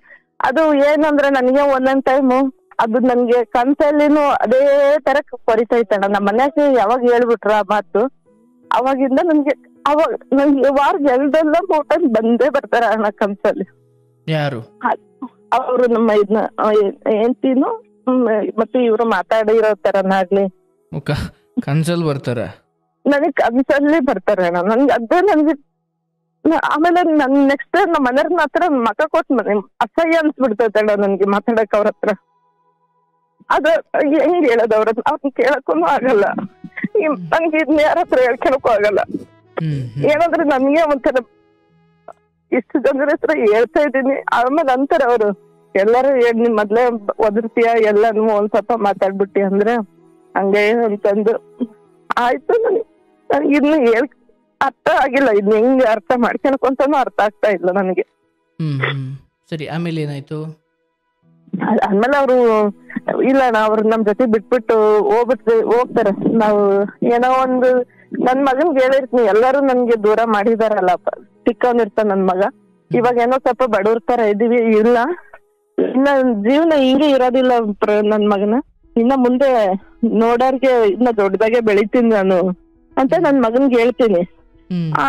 ಅವ್ರು ಅಡ್ಗೆ ಮನೆಗ್ ಇರ್ತಾರಣ್ಣ, ನಾನ್ ರೂಮ್ನಾಗ ಇರ್ತೀನಿ, ರೂಮ್ ಬಾಕ್ಲಾಗ ಇರ್ತೀನಿ. ಅವ್ರನ್ನ ನಾನು ಒಂದ್ ಸತಿ ಹಿಂಗ್ ನೋಡ್ತಾರಣ್ಣ, ನಮ್ ಹೊರ್ಗಿರ್ತೀವಿ. ನನ್ಗೆ ಅದು ಇನ್ನೂ ಕಣ್ಣಲ್ಲಿ ಐತಣ್ಣ. ಅವ್ರು ನೋಡೋರ ದೃಷ್ಟಿ ಯಾವ ತರ ಇತ್ತು ಅಂದ್ರೆ ಆ ತರ ಇನ್ನೂ ಹಂಗ ಐತೆ. ಅಂದ್ರೆ ಏನ್ ದೃಷ್ಟಿ ಹೇಳ್ತಿದ್ದು? ಏನ್ ಹೇಳ್ತಾ ಇತ್ತಂದ್ರೆ ಒಂದು ಒಳ್ಳೆ ತರ ಅಂತೂ ಇದ್ದಿಲ್ಲಣ್ಣ ಅದು. ಅಂದ್ರೆ ನಾನು ಕ್ಯಾಶುವಲ್ ಆಗಿ ಮಾತಾಡ್ತೀನಲ್ಲ, ಆ ತರ ಇದ್ದೇ ಇದ್ದಿಲ್ಲ ಅದು. ಅದು ಯಾಕೆ ಆ ತರ ನೋಡಿದ್ರ ಅಂತಾನು ಅರ್ಥ ಆಗ್ಲಿಲ್ಲ ಅಣ್ಣ. ಪ್ರತಿ ಒಂದಕ್ಕೂ ಹೆಲ್ಪ್ ಮಾಡ್ತಿದ್ದೆ. ಏನ್ ಭಾವನೆ ಇತ್ತು ಅದ್ರಲ್ಲಿ? ಅದು ಭಾವನೆ ಅಂದ್ರೆ ಕೆಟ್ಟದಾಗಿ ಇತ್ತಣ್ಣ. ಅದ್ ಹೆಂಗ್ ಬೆಳಿತಾಳೆ ಅನ್ನೋ ತರ ಇತ್ತು, ಹೆಂಗ್ ಮಾಡ್ತಾಳೆ ಅನ್ನೋ ತರ ಇತ್ತು. ಅದಾದ್ಮೇಲೆ ಆಯ್ತು ಅಣ್ಣ, ಜೊತೆಗೆ ಇಟ್ಕೊಂಡಿದ್ವಿ. ಅದಾದ್ಮೇಲೆ ಸ್ವಲ್ಪ ದಿವಸ ಮನೆಗೆ ಇರ್ತಾರೆ, ನಮ್ ಮನೆಗೇನೆ ಇರ್ತಾರೆ. ಆಮೇಲೆ ಅದು ನಾನು ಸ್ವಲ್ಪ ಅದೆಲ್ಲ ಅಷ್ಟೊಂದು ಇವ್ರ ಬಗ್ಗೆ ತಲೆನೇ ಕೆಡ್ಸ್ಕೊಂತ ಇದ್ದಿಲ್ಲ. ಯಾಕಂದ್ರೆ ನಾನ್ ನಂಬಿದ್ನಲ್ಲ, ಅಯ್ಯೋ ಬಿಡು ಇವೆಲ್ಲ ಎಲ್ಲಿ ಆಗ್ತವೆ ಅನ್ನೋದು. ಅಷ್ಟು ನಾವೂನು ಗಂಡ ಹೆಂಡ್ತಿನೂ ಅಷ್ಟೇ ಜಗಳ ಮಾಡ್ತಾ ಇದ್ವಿ, ಅಷ್ಟೇ ಚೆನ್ನಾಗಿರ್ತಾ ಇದ್ವಿ. ಇದನ್ನೆಲ್ಲ ಇದೆಲ್ಲ ಎಲ್ಲಿ ಇದು ಮಾಡ್ಕೊಂತಾರ ಅಂತಂದು ಆಮೇಲೆ ಆಯ್ತು. ಅವ್ರು ಹೋಗಿರ್ತಾರಣ್ಣ, ನಮ್ ಕಡೆಯಿಂದ ಬಿಟ್ಟೋಗಿರ್ತಾರೆ. ಹೋದರು ಈಗ 2 ರಿಂದ 3 ವರ್ಷ ಆಯ್ತು ಅಣ್ಣ. ಒಂದು ದಿನಕ್ಕೂ ಒಂದು ಫೋನ್ ಮಾಡಲ್ಲ ಅವರು. ಒಂದ್ ದಿನಕ್ಕೆ ಎಷ್ಟು ಅಂದ್ರೆ ಒಂದೇ ತಟ್ಟೆಗೆ ತಿನ್ನೋರ್ ತರ ಇದ್ಬಿಟ್ಟು. ಅಂದ್ರೆ ಆಮೇಲೆ ಪ್ರೀತಿಯಿಂದ ದೂರ ಆಗಿದ್ದು ಅಥವಾ ಏನೋ ಮನಸ್ತಾಪ ಇಟ್ಕೊಂಡು ದೂರ ಆಗಿದ್ದು? ಮನಸ್ತಾಪದಿಂದ ದೂರ ಆಗಿರೋದು ಅಣ್ಣ. ಫೋನ್ ಅಂದ್ರೆ 3 ವರ್ಷ ಆಯ್ತು ಅಣ್ಣ. ನಾನು ಆತರ ಮಾಡ್ಕೊಂಡು ನಾನು ಅದೇ ಹೇಳ್ತೀನಿ, ನಾನು ಪವಾಡ ತರ ಆಗೈತೆ ಅನ್ನಲ್ಲ ಅವತ್ತು. ಆ ಟೈಮಲ್ಲಿ ನೀನ್ ಹೆಂಗಿದ್ಯಾ ಅಂತ ಒಬ್ರುನು ಕೇಳಿಲ್ಲ ಅಣ್ಣ, ಒಬ್ರುನು. ಏನಾಯ್ತು ನಿಮಗೆ? ಅಂದ್ರೆ ನನ್ಗೆ ಅಣ್ಣ ಇವ್ರು ಯಾವಾಗ ಹುಷಾರಿಲ್ದಂಗ್ ಮಲಗಾಕ ಶುರುವಾದ್ರು. ಅದು ನಾನು ಹೆಂಗ್ ಮಾಡ್ಕೊಂಡಿದ್ದು ನಿಜ ಅಣ್ಣ. ನಾನು ಯಾರತ್ರ ಹೇಳಿಲ್ಲ, ನಮ್ ಮನೆಯವ್ರಿಗೆ ಬಿಟ್ಟು ಇನ್ ಯಾರಿಗೂ ಗೊತ್ತಿಲ್ಲ ಅದು. ಅಂದ್ರೆ ಏನ್ ಎಕ್ಸಾಕ್ಟ್ಲಿ ಏನ್ ಕಾರಣಕ್ಕೆ, ಯಾವ ದಿನ? ಅಂದ್ರೆ ಈಗ ಆಯ್ತು ಅಣ್ಣ, 2 ರಿಂದ 3 ವರ್ಷ ಆಯ್ತು. ಅಂದ್ರೆ ಇವ್ರು ನಮ್ಮ ಮನೆಯವ್ರು 2 ದಿನಕ್ಕೊಂದೇಟು 2 ದಿನಕ್ಕೊಂದೇಟು ಯಾವಾಗ ಮನೆಗೆ ಮಲಗ್ತಾರ. ಅಂಗಡಿ ಮಾಡಿದೀವಿ, ಅಂಗಡಿ ಬಾಕಲ್ ತೆಗಿಯಲ್ಲ, ಕಸ್ಟಮರ್ ಎಲ್ಲ ಫೋನ್ ಮಾಡ್ತಾರೆ ಬಾಕಲ್ ತೆಗಿಯಲ್ಲ ಅಂತಂದು. ಇದೇ ನಿಂದ ಆಯ್ತು. ನನ್ ಮದ್ವೆ ಆದಳಿಂದನು ಕಷ್ಟ ಅನ್ಭವಿಸ್ತಾನೆ ಬಂದಿದ್ದಾನ ಅವ್ರ ಹತ್ರ. ಒಂದೊಂದೆಲ್ಲ ಪ್ರತಿ ಒಂದ್ ತರನು ಕಷ್ಟ ಅನ್ಭವಿಸಿದೀನಿ. ನಿಮ್ ಹತ್ರ ಹೇಳಕ್ ಅಷ್ಟೊಂದು ಆಗ್ತಾ ಇಲ್ಲ ಅಷ್ಟೇನೆ. ಇನ್ನು ಇವಾಗ ಬೇರೆ ಬಂದಾಗನು ಜನಗಳಿಗೂ ಎದುರ ಮರ್ಯಾದೆ ತರ ಆಗುತ್ತೆ ನೀನ್ ಮಾಡೋ ಕೆಲ್ಸ ಅಂತೇಳಿ, ಸಾಕು ನೀನ್ ಸವಾಸ ಅಂತೇಳಿ ನಾನು ಅವತ್ತು ಮುಂದುವರ್ದಿರ್ತೀನಣ್ಣ. ಬೇಡ ಜೀವನನೇ ಬೇಡ ಅಂತಂದು. ಅದು ನನ್ಗೇನೋ ಸಾಯಿಬಾಬಾ ನಂಬಿರೋ ಇದು ಅಣ್ಣ. ನನ್ ನಿಯತ್ತಿಗೆ ಅದೇ ನಾನು ಅನ್ಕೊಳ್ಳೋದು, ನನ್ ನಿಯತ್ತಿಗೆ ನಾನು ಒಬ್ರಿಗೆ ಮೋಸ ಮಾಡಿಲ್ಲ 1 ರೂಪಾಯಿನು. ನನ್ ಇದಕ್ಕೆ ದೇವ್ರು ಮತ್ತೆ ಬದುಕಿಸಿದಾನೆ, ನನ್ ತರ ನನ್ ಮಕ್ಳು ಆಗ್ಬಾರ್ದು ಅನ್ನೋದಕ್ಕೆ. ಹೆಂಗ್ ಬದುಕಿಸಿದ್ರು? ಅದು ಹೆಂಗಂದ್ರೆ ನಾವು ನಾಲ್ಗೆ ಕಳ್ಕೊಂಡಿರೋದಾಗಿತ್ತು ಆವಾಗ್ಲೇ ಸ್ವಲ್ಪ. ಆಮೇಲೆ ನಮ್ಮ ಮನೆಯವ್ರು ಅಲ್ಲೇ ಇದಾರೆ. ಆಮೇಲೆ ನಮ್ಮ ಮನೆಯವರು ಬೇಗ ಮಚ್ಚ ತಗೊಂಡು ಅದನ್ನ ಚಾಕ ತಗೊಂಡು ಕೊಯ್ದ್ಬಿಟ್ಟು ಸೀರೆನ ಇಮಿಡಿಯೇಟ್ಲಿ ಹಾಸ್ಪಿಟ್ಲಿಗೆ ಹೋದ್ವಿ. ಅವತ್ತೇ ನಾನು ಇಮಿಡಿಯೇಟ್ಲಿ ಹಾಸ್ಪಿಟ್ಲಿಗೆ ಹೋಗಿ ಅದೆಲ್ಲ ಮತ್ತೆ ಡ್ರಿಪ್ಸ್ ಅದು ಇದೆಲ್ಲ ಹಾಸ್ಪಿಟ್ಲಿಗೆ ಅಡ್ಮಿಟ್ ಆಗಿದ್ದು ಅಣ್ಣ. ಬಟ್ ನಿಮ್ಗೆ ಸ್ಮರಣೆ ಇತ್ತ? ಅಂದ್ರೆ ನೆನಪಿ? ಇಲ್ಲ ಇಲ್ಲ, ಅದ್ ಮತ್ತೆ ಅದು ನಾನು ನಾಲ್ಗೆ ಕಡ್ದು ಅದು ಇವ್ರ ಏನೇನ್ ಮಾಡಿದಾರೆ ಏನು ಗೊತ್ತಿಲ್ಲ ಅಣ್ಣ. ಅದು ಹೆಂಗ್ ಬಂತಂದ್ರೆ ಒಂದು ಜೀವ ಅದ್ ನನ್ ಲೈಫ್ ಅಲ್ಲೇ ಆತರ ನಾನು ಎಷ್ಟು ಇದಾಗಿ ನೋಡಿದ್ದಿಲ್ಲ. ಆ ತರ ಆಗಿದ್ದದು. ಅದು ಹೆಂಗಂದ್ರೆ ಒಂದ್ ಮರ್ಮ ತರ ಆಗೋಯ್ತು ಅಣ್ಣ. ಅದು ನನ್ಗೆ. ನನ್ಗೆ ಅವಾಗ ನನ್ಗೆ ಅನ್ಸಿತ್ತು ಒಬ್ರಾದ್ರೂ ಒಂದ್ ಫೋನ್ ಮಾಡಿ ಕೇಳದ್ ಬೇಡ ನಾನು, ಅಂದ್ರೆ ಸ್ವಲ್ಪ ದಿವಸ ಅವಾಗ ನನ್ಗೆ ಮಾತಾಡಕ್ ಆಗ್ತಾ ಇಲ್ಲ, ನಾಲ್ಗೆ ಎಲ್ಲ ದಪ್ಪ ಆಗಿತ್ತು. ಅಡ್ಮಿಟ್ ಆಗಿರ್ತೀವಿ, ಅಡ್ಮಿಟ್ ಆಗ್ಬೇಕು, ನಿಮ್ಗೆ ಇಂಜೆಕ್ಷನ್ ಇಮಿಡಿಯೇಟ್ಲಿ ಎಲ್ಲ ಆಗ್ಬೇಕು, ಬ್ಲಡ್ ಕ್ಲಾಟ್ ಆಗುತ್ತೆ ಅಂತ ಹೇಳ್ಬಿಡ್ತಾರ.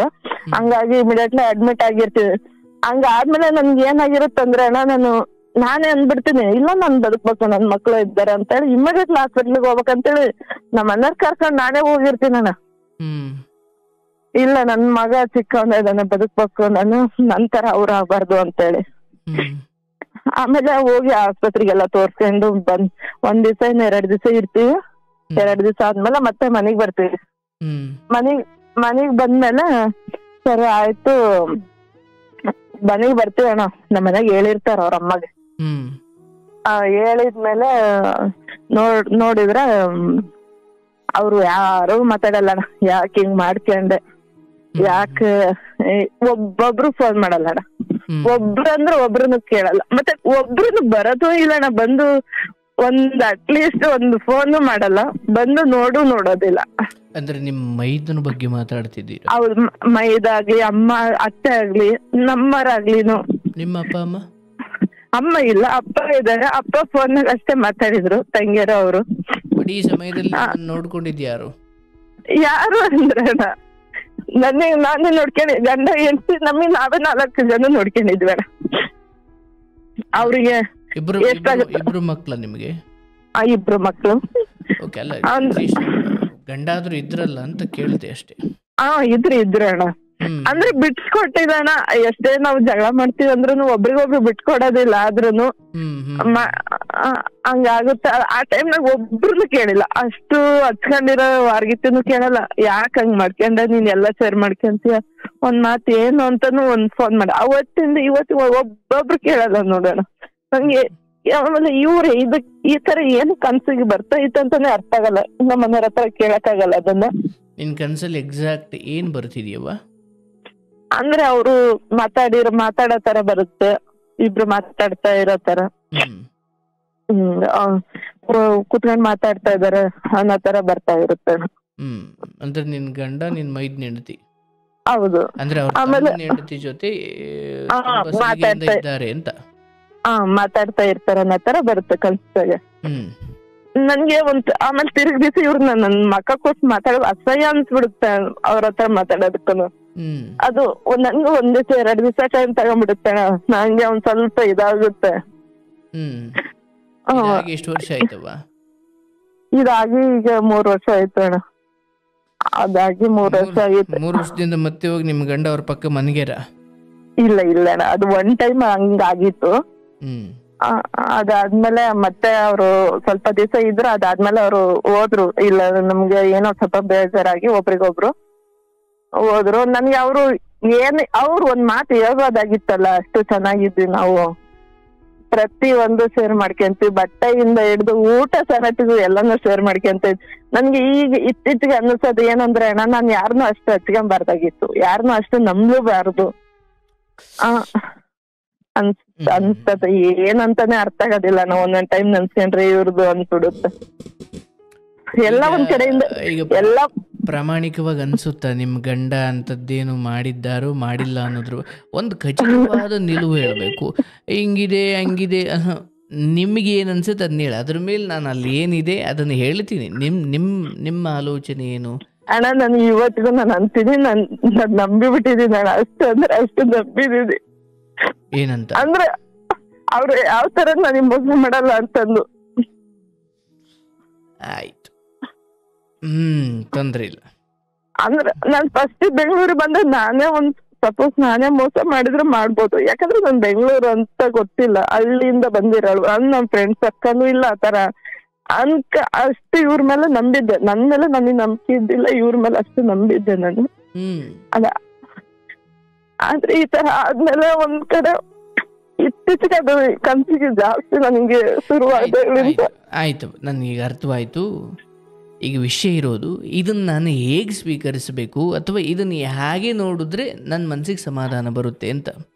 ನೋಡುವ, ಪುಟ್ಟ ಬದುಕು ಇಲ್ಲಿ ನಿನ್ನ ಆಲೋಚನೆಗಳು ನಿನಗೆ ಬೆಳಕಿನ ಹಾದಿ ತೋರಿಸಬೇಕೇ ಹೊರತು ನಿನ್ನ ಆಲೋಚನೆಗಳು ನಿನ್ನನ್ನು ಕೊರಗುವಿಕೆಗೆ ಅಥವಾ ನಿನ್ನನ್ನು ರೋಗಕ್ಕೆ ತಳ್ಳಬಾರ್ದು. ಇಲ್ಲಿ ಬಹಳ ಮುಖ್ಯವಾದ ಒಂದು ಅರಿವಿದೆ, ಅದನ್ನು ನಾನು ನಿನಗೆ ಕೊಡ್ತೀನಿ. ಆದರೆ ಮೊದಲು ಗುರುಗಳೇ, ನಾನೀಗ ನಿಮ್ಮ ಪಾದಕ್ಕೆ ಬಿದ್ದುಬಿಟ್ಟಿದ್ದೀನಿ ಅಥವಾ ಇಲ್ಲಿಗೆ ಬಂದುಬಿಟ್ಟಿದ್ದೀನಿ, ನನಗೆ ಇಲ್ಲಿ ಏನು ಹೇಳ್ತೀರೋ ನಾನು ಅದನ್ನು ಪಾಲಿಸ್ತೀನಿ ಅಂದರೆ ಹೇಳ್ತೀನಿ. ಇಲ್ಲ ನಾನು ಹೇಳಿದ ಮೇಲೂ ಮತ್ತೆ ನಿಂದೆ ಮುಂದುವರಿಸ್ತೀನಿ ಅಂದರೆ ಮತ್ತೆ ನಾನು ಯಾಕೆ ಹೇಳವ ಅದನ್ನ? ನನಗೆ ಇಷ್ಟು ಜನ ಹತ್ರ ನಾನು ಮಾತಾಡ್ದಾಳಲ್ಲ, ಇಷ್ಟು ಲೈವ್ ಆಗ ಮಾತಾಡ್ತಿದ್ದೇನೆ ಅಂದ್ರೆ ನಾನೊಂದ್ ನಿರ್ಧಾರ ಮಾಡ್ಕೊಂಡಿದ್ದೆ ಅಣ್ಣ. ನಮ್ ಕಡೆಯವ್ರಾದ್ರೂ ಕೇಳಿಸ್ಕೊಂಡ್ಲಿ, ಅವ್ರ ಕಡೆಯವ್ರಾದ್ರೂ ಯಾರಾದ್ರೂ ಕೇಳಿಸ್ಕೊಂಡ್ಲಿ, ನನ್ ಮನಶಾಂತಿಗೆ ನನ್ಗೊಂದು ನಿಲುವು ಬೇಕಲ್ಲ ಅನ್ನೋದಕ್ಕೋಸ್ಕರ ನಾನು ನಿಮಗೆ ಸಂತೋಷ ಇದಕ್ಕೆ ಫೋನ್ ಮಾಡಿದ್ದು. ಇಲ್ಲಿ ನಿಮ್ಮ ದೊಡ್ಡ ಗುಣ ಏನಂದ್ರೆ, ಮೊದಲು ನನಗೆ ಗಂಡನ ಮೇಲೆ ಬಹಳ ಅಖಂಡವಾದ ಅನಂತವಾದ ಅಪರಿಮಿತವಾದ ನಂಬಿಕೆ ಉಂಟು. ಆದರೆ ನನಗೆ ಇಂಥದ್ದೊಂದು ಕನಸು ಬರ್ತಿದೆ, ಇದನ್ನು ನಾನು ಹೇಗೆ ಡೀಲ್ ಮಾಡಬೇಕು ಅಥವಾ ಇದನ್ನು ನಾನು ಹೇಗೆ ನೋಡಬೇಕು? ಯಾಕಂದರೆ ಬಂದ ಕನಸುಗಳಿಗೆಲ್ಲ ಅಪಾರ್ಥ ಕೊಟ್ಟುಕೊಂಡು ಎಷ್ಟು ಜನ ಐಸಿಯುನಲ್ಲಿ ಈ ಹುಚ್ಚಾಸ್ಪತ್ರೆಯಲ್ಲಿ ಮಲಗಿದ್ದಾರೆ. ಅಂದರೆ ಬರುವ ವಿಚಾರಗಳನ್ನು ಮನುಷ್ಯ ಹೇಗೆ ನೋಡ್ತಾನೆ ಅನ್ನೋದು ಬಹಳ ಮುಖ್ಯವಾಗುತ್ತೆ. ಇಂತಹ ಸಂದರ್ಭದಲ್ಲಿ ಇಂಥದ್ದೇನೋ ಆಲೋಚನೆಗಳು ಬರ್ತವೆ ಅಥವಾ ಇಂಥದ್ದೇನೋ ಸಂಗತಿಗಳು ನಿಮಗೆ ಕಂಡು ಬಂದಾಗ ಅದನ್ನು ಕನಸಿಗೂ ಒಂದು ಅರ್ಥವಿರುತ್ತೆ. ಕನಸುಗಳಿಗೂ ಕನಸನ್ನು ನಂಬುವುದಕ್ಕಿಂತ ಎಚ್ಚರದಲ್ಲಿರುವ ವ್ಯಕ್ತಿತ್ವಗಳು ನಮಗೆ ಮುಖ್ಯ ಅಲ್ವನವ? ಕನಸಲ್ಲಿ ನನಗೆ ರಾಜ ಕಂಡ, ರಾಜ ನನ್ನ ಮದುವೆ ಆಗ್ತಾನಂತೆ ಅಂತ ಇರೋ ಗಂಡನ್ ಬಿಟ್ಟು ಹೋಗೋದು ಧರ್ಮ ಆಗ್ಲಿಕ್ಕಿಲ್ಲ, ಹೌದಲ್ಲ? ಅಂದ್ರೆ ಮೇಲೆ ಆಕಾಶದಲ್ಲಿ ಹಾರ್ತಾ ಇರೋ 2 ಹಕ್ಕಿಗಿಂತ ನನ್ನ ಕೈಲಿರೋ 1 ಹಕ್ಕಿ ಯಾವಾಗ್ಲೂ ಉತ್ತಮ. ಹೌದು, ಅಲ್ಲಿ 2 ಇರಬಹುದು, ಅವೆರಡರ ಮೇಲೆ ಆಸೆ ಆಗಬಹುದು, ಆದ್ರೆ ಅದು ನನ್ನ ಕೈಲಿಲ್ಲ, ಅವು ಆಕಾಶದಲ್ಲಿ ಇದ್ದಾವೆ, ಅದು ನನ್ನ ಕೈ ನಂದಲ್ಲ ಅದು. ಅದಕ್ಕೆ ದೊಡ್ಡವರು ಹೇಳ್ತಾರೆ, ಆಕಾಶದಲ್ಲಿರೋ 2 ಸುಂದರವಾದ ಹಕ್ಕಿಗಳಿಗಿಂತ ಕೈಯಲ್ಲಿ, ನಿನ್ನ ಕಂಟ್ರೋಲಲ್ಲಿ, ನಿನ್ನ ಕೈಯಲ್ಲಿ, ನಿನ್ನ ಬೊಗಸೆಯಲ್ಲಿ, ನಿನ್ನ ಮಡ್ಲಲ್ಲಿರೋ 1 ಹಕ್ಕಿ ಯಾವಾಗಲೂ ಉತ್ತಮ ಅಂತ. ತುಂಬ ಸಾರಿ ಬದುಕಲ್ಲಿ ಇವತ್ತು ಎಷ್ಟು ಹೆಣ್ಣು ಮಕ್ಕಳು ಅಥವಾ ಯುವ ಜನತೆ ಮಾಡ್ತಾ ಇರೋದು, ದೂರದಲ್ಲಿ ಕಂಡ ಅವಳು, ಇವನವಳಲ್ಲ ಅವಳು, ಆದರೆ ಅವಳ ನೆನಪಲ್ಲಿ ಈ ಕಟ್ಕೊಂಡಿರೋಳನ್ನು ಬಿಡ್ಲಿಕ್ಕೆ ತಯಾರಾಗುವಷ್ಟು ಮೂರ್ಖರಿದ್ದಾರೆ. ಇದು ಮೂಲವಾಗಿ ನನ್ನದೊಂದೇ ಪ್ರಶ್ನೆ, ಹೀಗೆ ನಿಮ್ಮ ಯಜಮಾನರು ಅಲ್ಲಿ ಹೋಗಿ ಮಲಗಿದ್ದಾಗ ಆ ವಿಚಾರವನ್ನು ನಾನು ಕೇಳಿದಕ್ಕಷ್ಟೇ ಉತ್ತರ ಕೊಡ್ಬೇಕು. ಆ ವಿಚಾರವನ್ನು ನಿಮ್ಗೆ ಹೇಳಿದ್ದು ನಿನ್ನ ಮೈದನ ಹೆಂಡತಿಯೋ? ಅಲ್ಲ, ಹೌದು, ಇಷ್ಟೇ ಹೇಳಬೇಕು. ಮೈದನ ಹೆಂಡತಿಯೋ? ಮೈದನೋ? ನಿನ್ನ ಹತ್ರ ಬಂದು ಹೇಳಿದ್ಯಾರು? ನಮ್ಮ ಯಜಮಾನ್ರನ್ನೇ ಹೇಳಿದ್ದು. ಅಂದ್ರೆ ಇದನ್ನ ತುಂಬಾ ಅಕ್ರಮ ಸಂಬಂಧವಾಗಿ ಮುಂದುವರಿಸೋ ಯಾವೊಬ್ಬನಾದ್ರೂ ತಾನಿಂಗ್ ಮಾಡಿದೆ ಅಂತ ಬಂದು ಹೇಳ್ತಾನ? ಇಲ್ಲ. ಅಂದ್ರೆ ಧರ್ಮ ಇಲ್ಲಿದೆ. ಯಾವೊಬ್ಬ ಕಳ್ಳ, ಯಾವೊಬ್ಬ ತಪ್ಪು ಮಾಡಿದವನು ಅದನ್ನು ಮುಚ್ಚಾಕುವ ಪ್ರಯತ್ನವನ್ನೇ ಪ್ರಥಮವಾಗಿ ಮಾಡ್ತಾನೆ ಹೊರತು ಅದನ್ನ ತೆರೆದಿಡುವ ಬುದ್ಧಿ ಖಂಡಿತ ಮಾಡ್ಲಿಕ್ಕಿಲ್ಲ. ಈ ಹಂತದಲ್ಲೇ ಅದರ ವಿಚಾರವೇ ಮುಗಿದು ಹೋಯ್ತು. ಯಾಕಂದ್ರೆ ನಿಮಗೆ ಇದನ್ನ ಹೌದಲ್ವಾ, ನನ್ನ ಗಂಡ ಹಂಗ ಹೋಗಿ ಅವಳ ಜೊತೆ ಅಕ್ರಮವಾಗಿ ಮಲಗೋ ಬುದ್ಧಿ ಇದ್ದಿದ್ರೆ ನನಗೆ ಯಾಕೆ ಹೇಳ್ತಿದ್ದ? ಅಂದ್ರೆ ಅವರೇ ಸುಮ್ಮನವ್ರೆ, ಅವ್ರು ಹೇಳಿದ ಹಂತಲ್ಲಿ ಮಾಡ್ಬೋದಿತ್ತು. ಅಯ್ಯೋ ಹೇಳ್ಬೇಡ್ರಪ್ಪ ನನ್ನ ಹೆಂಡತಿಗೆ ಅಂತ ನಿನ್ನ ಗಂಡ ಅವ್ರ ಪಾದ ಬೀಳಬೇಕಿತ್ತು. ಅಂಥದ್ರಲ್ಲಿ ಈತನೇ ಬಂದು ಹೇಳೇನೆ ಅಂದ್ರೆ ಅಲ್ಲಿ ಅಕ್ರಮಕ್ಕೆ ಅಥವಾ ಅನ್ಯಾಯಕ್ಕೆ ಅಥವಾ ಮೋಸಕ್ಕಲ್ಲಿ ಜಾಗವೇ ಇಲ್ಲವಾ? ನನಗೆ ಈ ಕನಸ ಬಂದು ಅಂದ್ರೆ ಮೊದಲು ಈ ವಿಚಾರವನ್ನು ನೀನು ಹೌದಲ್ವ ನನ್ನ ಗಂಡ ಬಂದು ಹೇಳೇರೆ ಅಂದರೆ ಇದನ್ನು ನಾನು ಮುಂದುವರಿಸ್ಲಿಕ್ಕೆ ಅರ್ಥವೇ ಇಲ್ಲ ಅಂತ ನೀನು ಇದನ್ನೇ ಇಲ್ಲಿ ತಿಳ್ಕೊಂಡಿದ್ರೆ ಕನಸಲ್ಲಿ ಬರ್ತಾನೆ ಇರಲಿಲ್ಲ.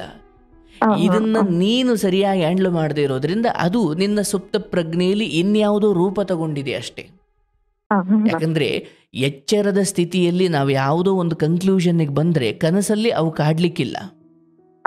ಆದರೆ ಎಚ್ಚರದ ಸ್ಥಿತಿಯಲ್ಲಿ ನಾವು ಅದನ್ನು ಅನುಮಾನವಾಗಿ ಅಥವಾ ಒಂದು ತೀರ್ಪಿಲ್ಲದ ಗೊಂದಲದ ವಿಷಯವಾಗಿ ಉಳ್ಕೊಂಡ್ರೆ ಅದು ಎಚ್ಚರ ಕನಸು. ಅಂದರೆ ನೋಡುವ, ಮನುಷ್ಯನಿಗೆ 3 ಸ್ಥಿತಿ ಇದ್ದಾವೆ. ಒಂದು, ಅವನು ಎಚ್ಚರವಾಗಿರಬೇಕು, ಇಲ್ಲ ಅವನು ನಿದ್ದೆ ಮಾಡಬೇಕು, ಇಲ್ಲ ಕನಸು. ಅಂದರೆ ಅದನ್ನು 3 ಸ್ಥಿತಿಗಳು ಅಂತ ಕರೀತಾರೆ. ಈ 3 ಬಿಟ್ಟು ಮನುಷ್ಯ ಇನ್ಯಾವ ಸ್ಥಿತಿನೂ ಇಲ್ಲ. ಒಂದು ನಿದ್ದೆ ಮಾಡಬೇಕು, ಅದರಲ್ಲಿ ಕನಸು ಕಾಣಬೇಕು, ಇಲ್ಲ ಎಚ್ಚರವಾಗಿರಬೇಕು. ಈ 3 ಸ್ಥಿತಿ ಬಿಟ್ಟು ಇನ್ನೇನಾದರೂ ಇದೆಯಾ ಮನುಷ್ಯನಿಗೆ? ಇಲ್ಲ.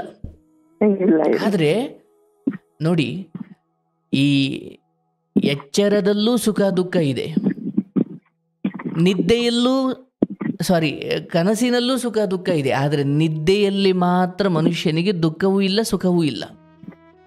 ನಿದ್ದೆಯಿಂದ ಎದ್ದ ಮೇಲೆ ಬೇಕಾದ್ರೆ ಅಯ್ಯೋ ಒಳ್ಳೆ ನಿದ್ದೆನಪ್ಪ ಅಂತಾನೆ ಹೊರತು ನಿದ್ದೆಯಲ್ಲಿ ಸುಖವೂ ಇಲ್ಲ ದುಃಖವೂ ಇಲ್ಲ. ಆದರೆ ಕನಸಲ್ಲೂ ಕೂಡ ಒಳ್ಳೆ ಕನಸು ಕೆಟ್ಟ ಕನಸು ಅದರಲ್ಲೂ ಸುಖ ದುಃಖ ಇದೆ.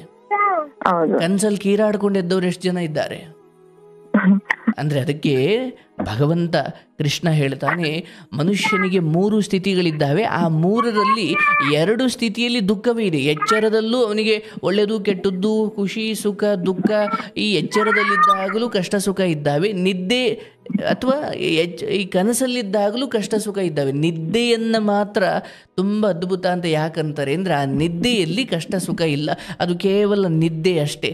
ಅದು ಒಂದು ಚಿಕ್ಕ ಸಾವು, ಅಲ್ಲಿ ಕಷ್ಟ ಸುಖ ಅನ್ನೋದೇ ಇಲ್ಲ. ಆದರೆ ಈ ಕನಸು ಅನ್ನೋದಿದೆಯಲ್ಲ, ಎಲ್ಲೂ ಕೂಡ ನಗೋರು ಇದ್ದಾರೆ ಅಳೋರು ಇದ್ದಾರೆ, ದುಃಖವೂ ಇದೆ ಸುಖವೂ ಇದೆ.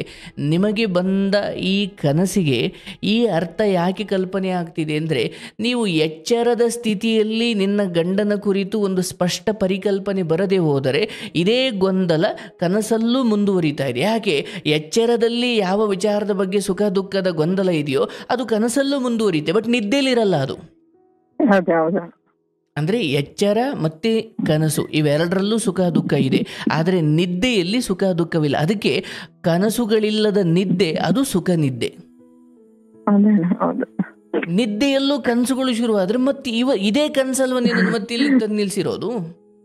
ಹೌದು ಅಣ್ಣ, ಹಂಗೆ ಆಗಿತ್ತು. ಯಾಕಂದ್ರೆ ಇವಾಗ ನಾನು ಫೋನ್ ಯೂಸ್ ಮಾಡ್ತೀನಿ, ನನ್ಗೆ ಒಂದ್ ನೆಗೆಟಿವ್ ಕಮೆಂಟ್ ಬಂತು ಅಂದ್ರೆ ನನ್ ಡೈರೆಕ್ಟ್ ಆಗಿ ಕಾಲ್ ಮಾಡಿ ನಮ್ಮ ಮನೆಯವ್ರಿಗೆ ಕೊಟ್ಬಿಡ್ತೀನಿ ಅಣ್ಣ. ಇಲ್ಲ ನಾನು ಅಂದ್ರೆ ಪ್ರತಿ ಒಂದು ಶೇರ್ ಮಾಡ್ಕೊಂತೀನಿ, ಬೆಳಗ್ಗೆಯಿಂದ ಸಂಜೆ ತಗ ಏನೇನಾಯ್ತು ಇಂತರ ಹತ್ರ ಮಾತಾಡ್ದೆ ಪ್ರತಿ ಒಂದು ಶೇರ್ ಮಾಡ್ಕೊಂತೀನಿ ಅಣ್ಣ ನಾನು. ಯಾಕಂದ್ರೆ ನನ್ಗೆ ಯಾರು ಇಲ್ಲ, ಹೇಳ್ಕೊಳಕ್ ಯಾರು ಇಲ್ಲ ನಮ್ಮ ಮನೆಗೆ.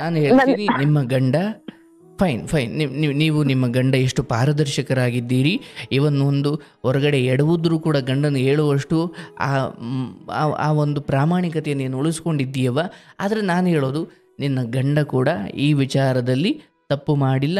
ಈ ಹಿಂದೆ ಏನಿತ್ತು ನಾನು ಅದ್ರ ಬಗ್ಗೆ ಹೇಳ್ತಾ ಇಲ್ಲ, ಅಥವಾ ನಾನು ಅದ್ರ ಬಗ್ಗೆ ಕನ್ಕ್ಲೂಷನ್ ಕೊಡಲ್ಲ. ಆದರೆ ಎಸ್ಪೆಷಲಿ ಇದೊಂದು ವಿಚಾರ ಇದೆಯಲ್ಲ, ಅವರು ಬಂದು ಹೇಳ್ಕೊಂಡವ್ರು ಎಂದಾಗ ಈವನ್ ಅಲ್ಲಿ ಏನೋ ಆಗಿದೆ ಅಂದ್ರೂ ಕೂಡ ನಾನು ಕ್ಷಮಿಸುವಷ್ಟು ದೊಡ್ಡವಳಾಗಬೇಕು. ಯಾಕೆ?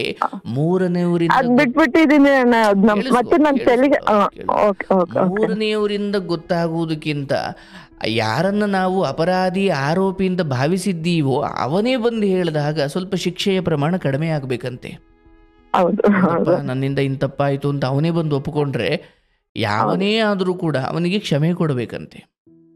ಹಾಗೆ ನಿಮ್ಮ ಗಂಡ ಬಹಳ ಮುಂದೆ ಬಂದುಬಿಟ್ಟಿದ್ದೀರವ್ವ. ಇಲ್ಲಿ ಬಹುಶಃ ನಿಮ್ಮ ಗಂಡ ಹೇಳ್ಕೊಂಡಿದ್ದಾರೆ, ಇನ್ನೂ ಎಷ್ಟೋ ಜನ ಕೆಲವೊಬ್ಬರು ಅವರವ್ರ ಹೆಂಡತಿಗೆ ಹೇಳ್ಕೊಂಡಿರಲ್ಲ. ಕನಸಲ್ಲೂ ಕೂಡ ತಪ್ಪುಗಳು ಮಾಡಿರ್ತಾರೆ, ಮತ್ತು ಮನಸ್ಸಲ್ಲಿ ಮಂಡಿಗೆಯ ತಿನ್ನೋದು ಅನ್ನೋ ಹಾಗೆ ಮನಸ್ಸಲ್ಲೂ ಕೂಡ ಕೆಟ್ಟ ಕೆಟ್ಟ ಆಲೋಚನೆಗಳು, ಮನಸ್ಸಲ್ಲೇ ಸುಖ ಅನುಭವಿಸಿದವ್ರು ಎಷ್ಟು ಜನ ಇದ್ದಾರವ್ವ.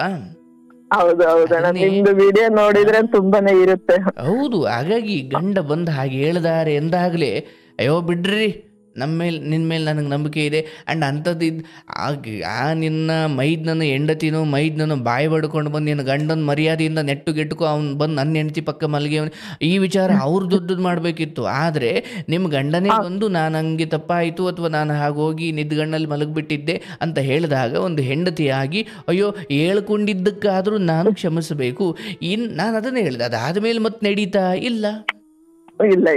ಹಾಗಾಗಿ ನೀನು ಈ ವಿಚಾರದಲ್ಲಿ ತಾಯಿ ಇದನ್ನ ಏನೇನೋ ಅರ್ಥ ಕಲ್ಪನೆ ಮಾಡಿಕೊಂಡಾಗ ನಿನ್ನ ಗಂಡು ಕೆಡಲ್ಲ, ಯಾರು ಕೆಡಲ್ಲ, ಕೆಡೋದು ನೀನು. ನನ್ಗೆ ಇದೇ ಆಗಿರೋ ನಾನೇ ನೋವು ತಿಂತ ಇರೋದಣ್ಣ. ಈಗ ಇದೇನು ಕೆಡಲ್ಲ, ಅದು ಎಷ್ಟೊಂದು ಅದು ಕನ್ಸ ನನ್ಗೆ ನಮ್ದು ಆಯ್ತು ಬಿಟ್ಬಿಟ್ಟಿದೀನಿ. ಅವ್ರು ಹೇಳ್ದಾಗ ಸರಿ ಆಯ್ತು ಬಿಡು ಹೋಗ್ಲಿ ಅಂತ. ಮತ್ತೆ ನೋಡಿದ್ರೆ ಇದು ಹಿಂಗ್ ಬರ್ತಾ ಇರೋದಕ್ಕೆ ನನಗೆ ಈಗ ನಾನು ಹೇಳಿದ್ನಲ್ಲ, ನಿನ್ನ ಎಚ್ಚರವಿದ್ದ ಸಮಯದಲ್ಲಿ ಅಂದ್ರೆ ಯಾವಾಗ ನಿದ್ದೆಯನ್ನ ಬಿಟ್ಟು ಕನಸನ್ನ ಬಿಟ್ಟು ಎಚ್ಚರ ಅಂತ ಏನು ಬೆಳಿಗ್ಗೆ ಎದ್ದು ಸಂಜೆವರೆಗೂ ಎಚ್ಚರ ಅಂತ ಈ ಸ್ಥಿತಿ ಇದೆಯಲ್ವಾ, ಈ ಸ್ಥಿತಿಯಲ್ಲಿ ಮನುಷ್ಯ ಯಾವುದನ್ನು ಅಚಲವಾಗಿ ನಂಬುತ್ತಾನೆ ಅದೇ ವಿಚಾರಗಳು ಕನಸಲ್ಲೂ ಮುಂದುವರಿಯಲ್ಪಡ್ತವೆ. ಅದೊಂದು ಮುಂದುವರೆದ ಭಾಗವೇ ಅಲ್ಲಿ ಇರುತ್ತೆ ಅಷ್ಟೇ, ಆಯ್ತಾ. ಬಟ್ ಯಾವುದೋ ಒಂದು ಆಲೋಚನೆ, ಈಗ ಮನುಷ್ಯನಿಗೆ ಒಂದು ಸಿಕ್ಕ ಹೆಣ್ಮಕ್ಳ ಬಗ್ಗೆ ಎಲ್ಲ ಕಾಮ ಬುದ್ಧಿ ಲೈಂಗಿಕತೆ ಭಾವನೆ ಬಂದರೆ, ಅಂದರೆ ಎಚ್ಚರದ ಸ್ಥಿತಿಯಲ್ಲಿ ಅವನು ಹೆಣ್ಮಕ್ಳ ಬಗ್ಗೆ ಹೀಗೆ ಯೋಚನೆ ಮಾಡಿದ್ರೆ ಕನಸಿನಲ್ಲಿ ಅವೆಲ್ಲ ಮುಂದುವರಿತವೆ. ಮತ್ತೆ ಅವೇ ಅವನ ಆತ್ಮದ ಗುಣವಾಗಿ ಬದಲಾಗ್ತಾ ಹೋಗ್ತವೆ. ನಾಳೆ ದಿನ ಅವನು ಪೆಟ್ಟು ತಿಂತಾನ ಆ ಕಾರಣಕ್ಕೋಸ್ಕರ. ಎಚ್ಚರವಿದ್ದಾಗ ಎಲ್ಲದಕ್ಕೂ ಒಂದು ಧರ್ಮಯುತವಾದ ಕನ್ಕ್ಲೂಷನ್ ಕೊಟ್ಟು ಕ್ಲಿಯರ್ ಮಾಡ್ಕೊಂಡ್ಬಿಡ್ಬೇಕು. ಅಂದರೆ ಓಹೋ ನನ್ನ ಗಂಡನೇ ಬಂದು ಹಿಂಗೆ ಹೇಳಿದ್ದಾರೆ, ಅವ್ರ ಮೇಲೆ ಅನುಮಾನ ಪಡೋದ್ರಲ್ಲಿ ತಪ್ಪಿಲ್ಲ ಅಥವಾ ತಪ್ಪಾಗುತ್ತೆ, ಹಂಗೆ ಬಂದು ಹೇಳ್ಕೊಂಡ ಆತನ ಪ್ರಾಮಾಣಿಕತೆಯನ್ನು ಗೌರವಿಸುವುದು ನನ್ನ ಮೊದಲ, ಅಂದರೆ ಹೆಂಡತಿಯಾಗಿ ಅಲ್ಲ ಒಬ್ಬ ಮನುಷ್ಯಳಾಗಿ ಹಿಂಗೆ ಬಂದು ಒಬ್ಬ ಹೇಳ್ಕೊಂಡಾಗ, ಅದರಲ್ಲೂ ಗಂಡ ಬಂದು ಹೇಳ್ಕೊಂಡಾಗ ಅದನ್ನಿಟ್ಟುಕೊಂಡು ನಾನು ಹಂಗಾಗಿರ್ಬೋದಾ ಹಿಂಗಾಗಿರ್ಬೋದಾ ಅದಾಯ್ತಾ ಇದಾಯ್ತಾ ಅಂದರೆ ಈ ಆಲೋಚನೆಗಳು ನಾಳೆ ದಿನ ನಿನ್ನನ್ನು ಮತ್ತಷ್ಟು ಹುಚ್ಚಿ ಆಗಿಸ್ತವೆ, ನಿನ್ನ ಬಾಯಿಯಿಂದ ಆಡಬಾರ್ದು ಮಾತುಗಳನ್ನ ಆಡಿಸ್ತವೆ, ಏನೇನು ಮಾಡಿಸ್ಬಿಡ್ತವೆ. ನೀನೇ ಎಲ್ಲ ದುರಂತಗಳಿಗೂ ಕಾರಣ ಆಗ್ಬಿಡ್ತೀಯ. ಏನೂ ಇಲ್ಲ, ನಿನ್ನ ಕಣ್ಣಾರೆ ನೀನು ಕಂಡು ಅದನ್ನು ಪ್ರತ್ಯಕ್ಷವಾಗಿ ಕಾಣೋವರೆಗೂ ಈ ವಿಚಾರಗಳಿಂದ ತುಂಬ ದೊಡ್ಡ ಮಟ್ಟದಲ್ಲಿ ಮೆರೆಸೋದನ್ನು ಬಿಡಬೇಕು. ನೀನು ಕಣ್ಣಿಗೆ ಕಾಂಡಾಗ ಅಷ್ಟೇನಾ, ಯಾಕಂದ್ರೆ ಅವ್ರು ಹೇಳಿದಾರಲ್ಲ, ಡೈರೆಕ್ಟ್ ಆಗಿ ಹೇಳಿದ್ಮೇಲೆ ನನ್ನ ತಲೆಗೆ ನಾನು ವೆಯ್ಟ್ ಮಾಡ್ತಿದ್ದೆ, ತಡೆಯಪ್ಪ ಅಯ್ಯೋ ನನ್ನ ಗಂಡ ಬಂದು ಅವರೇ ಹೇಳಿದ್ರು ಸರ್ ನಂಗೆ ಆಗಾಗ ಅದ್ರ ಬಗ್ಗೆ ಏನು ಗೊಂದಲ ಇಲ್ಲ, ಬಟ್ ಆದರೂ ಯಾಕೋ ಹಿಂಗೆ ಯೋಚನೆ ಬರ್ತಿದೆ ಅಂತ ನೀನು ಹೇಳ್ತೀಯ ಅಂತಿದ್ದೆ. ನೀನು ಎಲ್ಲ ಹೇಳಿದೆ, ಆದರೆ ಈ ಮುಖ್ಯವಾದ ಪಾಯಿಂಟ್ ಆತನೇ ಬಂದು ಹೇಳಿದ್ದ ಹೌದು, ಆದರೆ ಅದಾದ ಮೇಲೆ ನಾನು ನನ್ನ ಗಂಡನೇ ಬಂದು ಹೇಳಿದ ಅಲ್ವಾ, ಹಾಗಾಗಿ ನಾನು ಇದನ್ನು ತುಂಬ ದೊಡ್ಡದು ಮಾಡಲಿಲ್ಲ ಸರ್. ಯಾಕಂದರೆ ಕಳ್ಳ ಬುದ್ಧಿ ಇರೋರು, ಮಳ್ಳತನ ಮಾಡೋರು, ಕದಿಯೋರು ಅಥವಾ ಅಕ್ರಮವಾಗಿ ಏನೇನೋ ಮಾಡೋರು ಅದನ್ನು ಮುಚ್ಚಿಡೋದಕ್ಕೆ ಎಷ್ಟು ಪ್ರಯತ್ನ ಮಾಡಬೇಕು, ಅವರ ಜೀವನದ ಶ್ರಮವನ್ನೆಲ್ಲ ಅದಕ್ಕೆ ಹಾಕ್ತಾರೆ ಬೇಕಾರೆ.